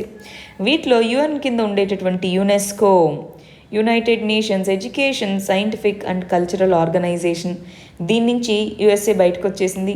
WHOకి ఫండ్స్ని ఆపేయడం జరిగింది. WTO నుంచి బయటకు వచ్చేస్తాం, అది ఇదని దాన్ని క్రిటిసైజ్ చేస్తుంది. ఇలాగ క్రిటిసైజ్ చేస్తూ వెళ్తూ ఉంది ఎవరు? మన యొక్క USA. దాని నుంచి బయటికి వెళ్తూ మల్టీలేటరల్ ఇన్స్టిట్యూషన్స్ యొక్క నేచర్ని మారుస్తూ క్రిటిసైజ్ చేస్తూ వెళ్తుంది. చైనా వచ్చేసి తన యొక్క ప్రాబల్యాన్ని పెంచుకుంటూ వస్తుంది వీటన్నిటిలో. ఓవరాల్గా చైనా ఏమో తన రోల్ని పెంచుకుంటూ రాగా USA ఏమో తన రోల్ని తగ్గించుకుంటూ వస్తుంది. ఇలాంటి టైంలో మరి మల్టీలేటరలిజం అనేది ఎలా ఉండబోతుంది? ఇప్పుడు చైనానా USAనా అనేటటువంటి ఆప్షన్ ఉండబోతుందా, లేదా ఎలా ఉండబోతుంది? ఇలాంటి టైంలో ఇండియా యొక్క రోల్ ఏంటి? ఇండియా అన్నది మల్టీలేటరలిజంని ప్రమోట్ చేయాలి, ఈ మల్టీలేటరల్ ఇన్స్టిట్యూషన్స్ని స్ట్రెంగ్తెన్ చేయాలి. మనకు ఆల్రెడీ నామ్ అనేటటువంటి గ్రూపింగ్ ఉందండి, నాన్ అలైన్డ్ మూమెంట్ అంటాం. ఈ నామ్ అనేటటువంటి గ్రూపింగ్ ఏదైతే ఉందో, నామ్ గ్రూపింగ్ అన్నదాన్ని స్ట్రెంగ్తెన్ చేసుకోవాలి. ఈ మల్టీలేటరల్ ఇన్స్టిట్యూషన్స్ని ఈ గ్రూపింగ్ ద్వారా మార్చుకోగలగచ్చు కదా. 120 కంట్రీస్ ఉన్నాయండి. వాటితో అన్ని కంట్రీస్ని, ఈ ఇన్స్టిట్యూషన్స్ని స్ట్రెంగ్తెన్ చేసుకునే వైపుగా మనం ముందుకెళ్ళచ్చు కదా. ఎన్విరాన్మెంటల్, క్లైమేట్, రకరకాల ప్రాబ్లమ్స్ ఉన్నాయి, టెర్రరిజం, వాటన్నిటిని సాల్వ్ చేసుకోవడానికి వీటిని యూజ్ చేసుకోవాలి. అది ఇక్కడ చెప్తున్నటువంటిది. నెక్స్ట్ ఆర్టికల్ వచ్చేసి సెబీ. సెబీ అన్నది ఫండ్ రైజింగ్ ఫర్మ్స్ అంటే కంపెనీస్. వాళ్ళు ఫండ్ రైజింగ్ చేసుకోవాలి అంటే, ఫండ్స్ తెచ్చుకోవాలంటే దానికి సంబంధించినటువంటి నామ్స్, రూల్స్ ఏవైతే ఉన్నాయో వాటిని ఈజ్ చేయడం జరిగింది. ఎవరు? సెబీ అని అంటున్నారు. సో అదేంటి ఏంటో ఒకసారి అర్థం చేసుకుందామా? దీన్ని మనం దేని కింద చదువుకుందామండి? ఎకానమీ కింద చదువుకుందాము. డైమెన్షన్ వచ్చేటప్పటికి ఏది డైమెన్షన్ అవుతుంది మనకి? Foreign investment. ఫారిన్ ఇన్వెస్ట్మెంట్ అన్నది ఎలా వస్తుంది? ఆ ఫారిన్ ఇన్వెస్ట్మెంట్ అన్నది ఎవరెవరు తీసుకొని రావచ్చు? తీసుకొని వచ్చినటువంటి ఇన్వెస్ట్మెంట్ని ఏ విధంగా అది ఏ విధంగా యూజ్ అవుతుంది? ఇవి మనం తెలుసుకోవాలి. ఇదిగోండి, అసలు ఫారిన్ ఇన్వెస్ట్మెంట్ అంటే ఏంటి, దాంట్లో ఉన్నటువంటి టైప్స్ ఏంటి, దాంట్లో ఫారిన్ క్వాలిఫైడ్ ఇన్వెస్టార్ దానికి సంబంధించిన నామ్సే మార్చాము అంటున్నారు. సో అసలు వాళ్ళెవరు, ఏమేం నామ్స్ మార్చారు, దాని యొక్క యూజెస్ ఏంటి, ఇవి 5 మనం తెలుసుకుందామండి. First of all, foreign investment విదేశాల నుంచి మన దేశంలోకి వచ్చేటటువంటి పెట్టుబడులని ఫారిన్ ఇన్వెస్ట్మెంట్ అంటాము.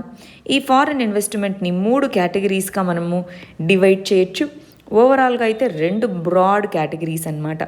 ఒకటి వచ్చేసి ఫారిన్ డైరెక్ట్ ఇన్వెస్ట్మెంట్ అని అంటూ ఉంటాము. రెండోది ఫారిన్ ఇన్స్టిట్యూషనల్ ఇన్వెస్టార్స్ లేదా ఫారిన్ ఇన్స్టిట్యూషనల్ ఇన్వెస్ట్మెంట్ అని అంటూ ఉంటాం. దాంతోపాటు ఫారిన్ క్వాలిఫైడ్ ఇన్వెస్టార్స్ అని అంటూ ఉంటాం.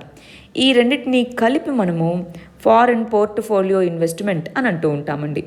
ఫారిన్ పోర్ట్ఫోలియో ఇన్వెస్ట్మెంట్ అన్న కేటగిరీలో 2 ఉన్నాయి. ఒకటి foreign institutional investors, 2 foreign qualified investor. Qualified investor అంటే ఒక ఇండివిజువల్ లేదా ఒక కంపెనీ మాత్రమే. ఫారిన్ ఇన్స్టిట్యూషనల్ ఇన్వెస్టార్ అంటే ఒక కంపెనీ కాకుండా ఓన్లీ ఇన్వెస్ట్మెంట్స్కి పెన్షన్ ఫండ్స్ అని ఇలాగా ఇన్వెస్ట్ చేయడానికి కొంతమంది దగ్గర మనీని పూల్ చేసుకుంటాయి. అలాంటి కంపెనీస్ని ఇన్స్టిట్యూషనల్ ఇన్వెస్టార్స్ అని అంటాము. ఫారిన్ డైరెక్ట్ ఇన్వెస్ట్మెంట్ అంటే ప్రత్యక్షంగా పెట్టుబడులు పెడతాము. ఒక కంపెనీకి వచ్చేటటువంటి పెట్టుబడి దాంట్లో వాటా 10% కంటే ఎక్కువ కనుక ఫారిన్ కంపెనీ పెడితే దాన్ని FDI అని అంటాము. 10% లోపే పెట్టుబడి పెడితే ఒక కంపెనీ X అనే కంపెనీ ఉంది, దాంట్లో 10% కంటే తక్కువ పెట్టుబడి దీని నుంచి వస్తే దాన్ని ఫారిన్ ఇన్స్టిట్యూషనల్ ఇన్వెస్టార్ లేదా ఫారిన్ క్వాలిఫైడ్ ఇన్వెస్టార్ అంటాము. 10% కంటే ఎక్కువ పెడితే ఒక పర్టికులర్ కంపెనీలో FDI అని అంటామన్నమాట. ఇప్పుడు ఇంతకీ ఫారెన్ క్వాలిఫైడ్ ఇన్వెస్టర్ ఎవరో, వాళ్ళు ఏం చేస్తారో చూద్దామా. ఇదిగోండి, foreign qualified investor, foreign institutional investor. వీళ్ళు ఏం చేస్తారంటే ఒక కంపెనీలో ఇన్వెస్ట్మెంట్ పెట్టాలనుకున్నారండి. ఒక కంపెనీలో షేర్స్, ఒక కంపెనీ యొక్క షేర్స్ కొనుక్కోవాలనుకున్నారు.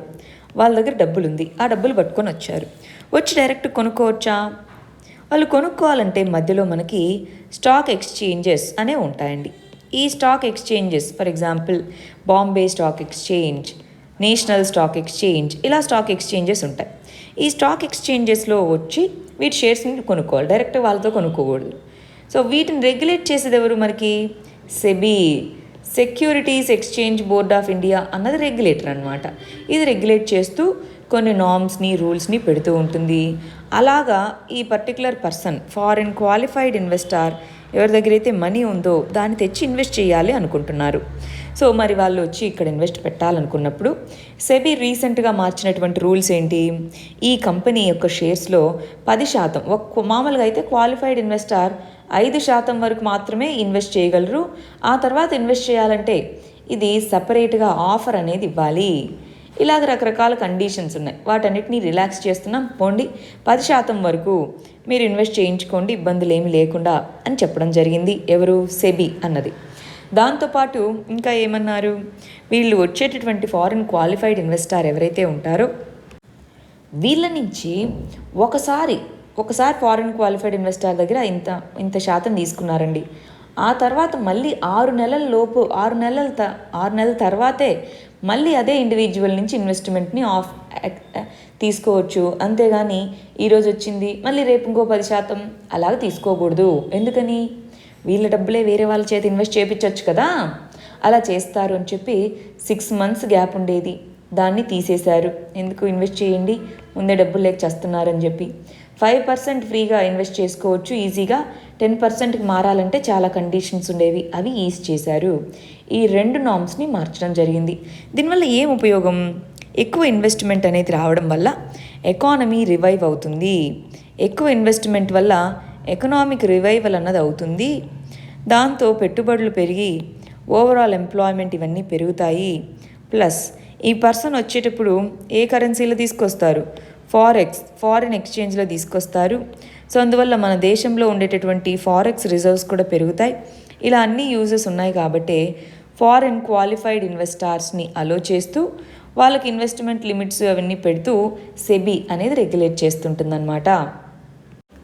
సరే, మరి నిన్న ఇచ్చినటువంటి మెయిన్స్ క్వశ్చన్కి ఆన్సర్ ఏంటో చూద్దామా? మన వాళ్ళు ఏమేమి రాశారో. ఫస్ట్ ఏమన్నాము? ఎథిక్స్ అంటే ఏంటి? ఒక పర్సన్ ప్రొఫెషనల్గా ఎలా ఎథికల్గా ఉండొచ్చు అని రాశాం. ఎథిక్స్ అంటే ఏంటి అని ఇక్కడ రాశారు. అదొక ఇన్విజిబుల్ వాల్యూ, ఎమోషన్స్, వాల్యూస్ అని చెప్తున్నారు. దాని గురించి రాయాలి. ఇప్పుడు what do you mean by ethics అన్నప్పుడు, ఫర్ ఎగ్జాంపుల్ ఇది 10 మార్కుల క్వశ్చన్ అయితే దీనికి 4 మార్కులు ఉంటాయి కదా, ఆ తర్వాత దీనికి 6 మార్కులు ఉండొచ్చు. సో దీన్ని ఎలాబరేట్ చేయాలి, రైట్? సో ఇప్పుడు రాయాలి. ఫర్ ఎగ్జాంపుల్ అని చెప్పి ఎగ్జాంపుల్స్తోనో లేదా అసలు ఎథిక్స్ అంటే ఏంటో ఎక్స్ప్లెయిన్ చేయగలగాలి. మీరు డెఫినేషన్ రాసి వదిలేయకుండా ఎక్స్ప్లెయిన్ చేయాలి. ప్రొఫెషనల్ లైఫ్లో ఎథికల్గా ఎలా ఉండొచ్చు అంటే, ఇదిగోండి కొన్ని ఎగ్జాంపుల్స్తో వాల్యూస్ రాశారు. Accountability, integrity, ethics and values, code of conduct, వీటి వల్ల ఉండొచ్చు అని అంటున్నారు. ఎప్పుడైనా సరే మీరు ఆన్సర్ రాసేటప్పుడు గుర్తుపెట్టుకోండి, మినిమం 200 words ఉండేలాగా ఆన్సర్ రాయాలని పెట్టుకోండి. ఓకేనా? దీన్ని ఇంకొంచెం ఎలాబరేట్ చేసుకోవాలి. ఎథిక్స్ అంటే ఏంటి అని ఇక్కడ రాశారు. ప్రొఫెషనల్ లైఫ్లో ఎలా ఎథికల్గా ఉండొచ్చు అని రాశారు. ఇందాకన్నట్టు దీన్ని ఎక్స్ప్లెయిన్ చేయండి. ఎథిక్స్ అంటే ఏంటి, ఎథిక్స్కి ఉండేటటువంటి కాంపోనెంట్స్ ఏంటి, ఎథిక్స్లో ప్రైవేట్ లైఫ్ ఉంటుంది, పబ్లిక్ లైఫ్ ఉంటుంది, ప్రొఫెషనల్ లైఫ్ ఉంటుంది. మనం సెకండ్ పార్ట్లో దీని గురించి అడుగుతున్నాం. సో ఆ కంటిన్యూయేషన్ ఉండేలాగా రాసుకోండి. అసలు దీంట్లో ప్రొఫెషనల్ లైఫ్లో ఎలాగ ఎథిక్స్ని మెయింటైన్ చేయొచ్చు అని రాసుకున్నాము. తర్వాత డిజాల్వెన్సీ ఆఫ్ ఎథిక్స్ ఇన్ ప్రొఫెషనలిజం. ఇప్పుడు డిజాల్వెన్సీ ఆఫ్ ప్రొఫెషన్లో మనకు ప్రొఫెషన్లో ఎథిక్స్ ఎందుకు ఉండట్లేదు, ఏం చెయ్యాలి మరి ప్రొఫెషనల్ ఎథిక్స్ని ఫాలో అవ్వాలంటే అంటున్నారు. సో ప్రొఫెషనల్ ఎథిక్స్ ప్రొఫెషనల్గా ఎలా ఉండొచ్చు అంతే అన్నమాట. సో వీటి గురించి ఎంఫసిస్ తగ్గించేసి దీని గురించే ఫోకస్ పెట్టాలి. సరే, ఇక్కడ చూడండి ఎథిక్స్ అంటే ఏంటో రాశారు. ఎథిక్స్ అన్నవి రిలవెంట్ అన్ని స్పియర్స్లోనూ ప్రొఫెషనల్ లైఫ్లో. సో ఎలాగ ఇంపార్టెంట్, అవి ఎక్కడ ఉంటాయి? ఆనెస్టీ, లాయాలిటీ, లీడర్షిప్, ఇవన్నీ కూడా ప్రొఫెషనల్ ఎథిక్స్ అంటున్నారు. గుడ్ అండి, బాగా రాశారు. కొంచెం దీన్ని ఈ ఫస్ట్ పార్ట్ని కొంచెం ఎలాబరేట్ చేసుకోండి. సరే, ఇక్కడ చూడండి ఎథిక్స్ అంటే ఏంటి? ఒక పర్సన్ ప్రొఫెషనల్ లైఫ్లో ఎలా ఎథికల్గా ఉండొచ్చు చూడండి. Integrity, honesty, loyalty, respect towards law, concern, abide by the laws అంటున్నారు. సో ఇవన్నీ కూడా ప్రొఫెషనల్ లైఫ్లో ఎథిక్స్ని మెయింటైన్ చేయడానికి హెల్ప్ అవుతాయి లేదా? ఎస్. So sir good. కానీ ఇక్కడ ఒక విషయం గుర్తుపెట్టుకోవాలండి. చాలామంది ఆన్సర్స్ రాసేటప్పుడు ఈ చార్ట్లో మనము వి, హ్యావ్ అట్లా ఎలాగైతే వి అనే బదులు ఈ వి రాస్తున్నామో అలాంటివి రాస్తున్నారు. సో క్యాజువల్గా తీసుకోకుండా ఇప్పుడు మీరు రాసే ఆన్సర్స్లో కూడా సీరియస్గా మనం ఎగ్జామ్లో రాస్తే ఎలాగ ఫుల్ ఫామ్స్ రాస్తామో అలా రాయండి, ఓకేనా? అదర్వైజ్ ఇబ్బంది పడతాం. ఇక్కడ చూడండి యూ అని రాశారు, యూ బదులు యూ. ఇది చాట్ లాంగ్వేజ్, ఇది అలవాటైపోయింది అందరికీ. కానీ జనరల్గా ఎగ్జామ్స్లో అలా రాయకూడదు కాబట్టి మీరు ఇక్కడ కూడా అలా రాయకుండా ఉండేదానికి అలవాటు చేసుకోండి. సరే, ఇక్కడ చూడండి what do you mean by ethics, ఎలా ప్రొఫెషనల్ లైఫ్లో ఉండొచ్చు. సో ఎథిక్స్ అంటే ఏంటో రాసుకున్నారు, ప్రొఫెషనల్ లైఫ్లో ఎథిక్స్ ఎలా ఉండాలి అని రాసుకున్నారు. సింపుల్గా రాశారు, గుడ్. కొంచెం ఎలాబరేటివ్గా రాయండి. ఎథిక్స్ అన్నది అసలు ఏంటి, ప్రొఫెషనల్ లైఫ్లో ఎలా ఉండాలి ఎథికల్గా, దానికి ఎగ్జాంపుల్స్ బాగా గుర్తుపెట్టుకోవాలండి. ఎగ్జాంపుల్స్ రాయడం అన్నది ఎథిక్స్లో చాలా బెస్ట్ వే అన్నమాట ఆన్సర్స్ రాయడంలో. ఎథిక్స్ అంటే ఏంటి, ఎథిక్స్ గురించి ఎలాబరేట్ చేశారు. ప్రొఫెషనల్ లైఫ్లో అసలు ఎలాగా, ఇదిగోండి ఇక్కడ నుంచి, ప్రొఫెషనల్ లైఫ్లో అసలు ఎలాగ ఎథికల్గా ఉండొచ్చు అని రాశారు. సో నోలన్ కమిటీ అనేది కొన్ని ప్రిన్సిపల్స్ని చెప్పింది అని రాశారు. వీటిని ఇక్కడ మీరు రాయాల్సిన అవసరం లేదండి. వీటిని జస్ట్ నోలన్ కమిటీ చెప్పినటువంటి ప్రిన్సిపల్స్ ఉన్నాయి అని రాయండి. కానీ ఒక్కొక్క దాని గురించి రాసి ఎలాబరేట్ చేస్తే మీకు అది ఎక్కువ స్పేస్ని ఆక్యుపై చేస్తుంది, అక్కడ అంత రిలవెంట్ కాదు. మెన్షన్ చేయండి, నోలన్ కమిటీ ఇలా చెప్పింది, ఇన్ని ఎథికల్ ప్రిన్సిపల్స్ అని చెప్పండి, కానీ దాన్ని ఎలాబరేట్ చేయాల్సిన అవసరం లేదు. సరే, ఎథిక్స్ అంటే ఏంటి? సో ప్రొఫెషనల్ లైఫ్లో ఏ విధంగా ఎథికల్గా ఉండొచ్చు, దానికి ఎగ్జాంపుల్స్ చూడండి, రియల్ లైఫ్ ఎగ్జాంపుల్స్ రాయడం జరిగింది, right? So real life examples రాయడం అనేది ఎప్పుడు కూడా బెస్ట్ మెథడ్. గుడ్ అండి. సరే, ఇక్కడ చూడండి ఎథిక్స్ అంటే ఏంటి, ఎథిక్స్ ఇన్ ప్రొఫెషనల్ లైఫ్. ఇందాకన్నట్టు కొంచెం ఇక్కడ ఎలాబరేట్ చేసుకోండి. ఎథిక్స్ ఇన్ ప్రొఫెషనల్ లైఫ్ ఎలా ఉండాలి, దాంట్లో కాంపోనెంట్స్ ఏంటి అన్నారు. సో దీనివల్ల ఏమవుతుంది, ఎథిక్స్ ఇన్ ప్రొఫెషనల్ లైఫ్ ఉంటే కంక్లూజన్ మీరు రాసేటప్పుడు దాని ఇంపాక్ట్ ఏముంటుంది అన్నది కంక్లూజన్గా రాసుకోండి. ఇక్కడ చూడండి, సో ఎథిక్స్ అంటే ఏంటి అని రాశారు. ఎథిక్స్కి సంబంధించి ప్రజలు నీతి దానికి సరళమైనవి. మీరు రాస్తున్న సెంటెన్స్ క్లియర్గా ఉండేలాగా చూసుకోండి. ట్రాన్స్లేటర్ అలా మనం ఉపయోగించినప్పుడు కొన్నిసార్లు సరిగా రాకపోవచ్చు, చూస్తున్నారు కదా, దీని మీనింగ్ అలా చూసుకోవాలి. సో దీనికి కనెక్షన్ అనేది ఉండాలి, కొంచెం జాగ్రత్తగా చూసుకోవాలండి. ఎలా ఎథికల్గా ఉండాలి దీని గురించి బాగా రాశారు. ఇదిగోండి, మీరు డైరెక్ట్గా ఆన్సర్ లాగా రాసేయండి, నాకు చెప్తున్నట్టు రాయొద్దు, మీరు డైరెక్ట్గా ఆన్సర్ లాగా రాసేసేయండి. తెలుగులో కొన్ని ఎథిక్స్కి సంబంధించినటువంటి వర్డ్స్ వెతుక్కోవడం కష్టం, సో కొంచెం జాగ్రత్తగా చూసుకుంటూ రాయాలి. ఇంకొక విషయం అండి, నేను ఆన్సర్స్ కరెక్షన్ చేయనేమో అని కొంతమంది ఆన్సర్స్ రాయడం మానేస్తున్నారు. మీరు ఆన్సర్స్ రాయండి, ఒక 1/2 అవర్ టైం తీసుకొని, పర్వాలేదు, నాకు ఒక 1/2 అవర్ టైం తీసుకొనైనా ఆన్సర్స్ కరెక్షన్ చేస్తాను, అందరూ ఆన్సర్స్ రాయండి. ఇది ఇవాల్టి మన మెయిన్స్ క్వశ్చన్ అండి, హీట్ వేవ్స్కి సంబంధించింది. ఇవి మన first set of prelims questions, ఇవి మన second set of prelims questions. వీటికి ఆన్సర్స్ కమెంట్ సెక్షన్లో ఇవ్వాలి. రేపు మనం వీటికి కరెక్ట్ ఆన్సర్స్ ఏంటో చూద్దాం. All the very best. Thank you very much.